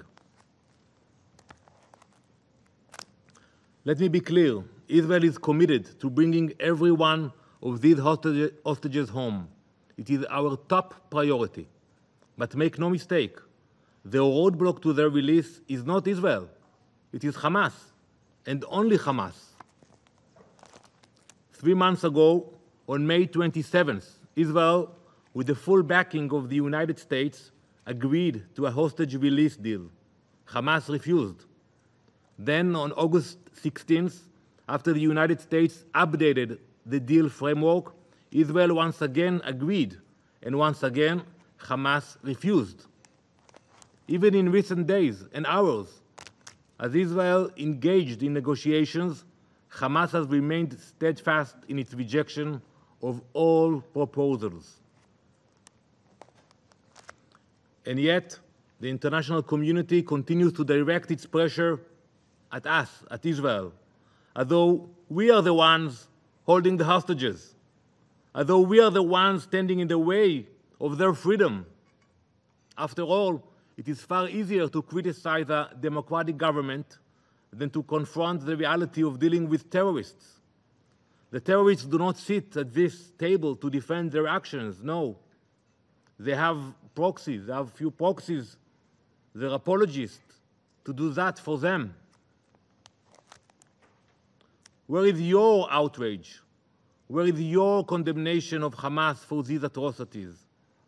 Hostage-taking is a violation of international humanitarian law, a violation of Security Council resolutions, including Resolution 2474. Hamas has violated 3 Council resolutions that called for the release of hostages. Yet, unless and until this Council condemns Hamas, pressures them, and designates them for what they are, a terrorist organization, it is failing its mandate. We often discuss in this chamber the involvement of UN agencies, the aid and support they are supplying to Gaza. But in these many sessions since October 7th, and this is the first time we dedicate an important session about the hostages, but in all those sessions, how many times you heard or you demand the Red Cross access the hostages? How many times has the WHO raised concerns for the health of the hostages? How many times has UNICEF called for aid to reach them? The double standard is unbearable. Our IDF soldiers risk their lives to rescue hostages. That's what we are doing. Jews, Muslims, and Christians alike. Take the brave rescue of an Israeli Bedouin hostage, Farhan al-Qadi, by Israeli forces, a rescue that put our soldiers at great risk. Only in Israel. Only in Israel would Jewish soldiers risk their lives to bring a Muslim Bedouin Israeli home to his family. Only in Israel would an Orthodox Jewish doctor treat him with the utmost care. Only in Israel his return is celebrated by Jews and Muslims alike. This is a contrast between us and Hamas. We value life. We pray for life. We fight to protect it, while Hamas despises life, using it as a tool for their twisted ideology. Today, Israel mourns the 6 murdered hostages, but our fight is far from over. There are still 101 hostages who remain in the clutches of Hamas, and we will not rest until they are brought home. I call on this Council to direct its energy where it is most needed, to support Israel, pressure Hamas, and for once, issue a clear and unequivocal condemnation of the barbaric terrorist organization that continues to hold innocent lives. I again thank the members of this council that have demonstrated their moral clarity and their humanity for the hostages. It is appreciated, but truthfully, it is not enough. Now is the time for action. Now is the time for the Security Council to adopt a clear and unequivocal resolution. This doesn't require long negotiations. This doesn't require deliberation. You have a moral obligation to adopt a simple resolution which would say the Security Council condemns Hamas, their atrocities, designates them as a terrorist organization, and demands the immediate release of the hostages. I cannot understand why all of you cannot raise your hands and vote for this language. Whoever cannot raise his hand in favor of this resolution must be honest and ask himself, what are you doing here? Very basic. This action is essential. This action is just. This action is moral. I thank you, Mr. President. I thank the representative of Israel for their statement. There are no more names inscribed on the list of speakers. The meeting is adjourned.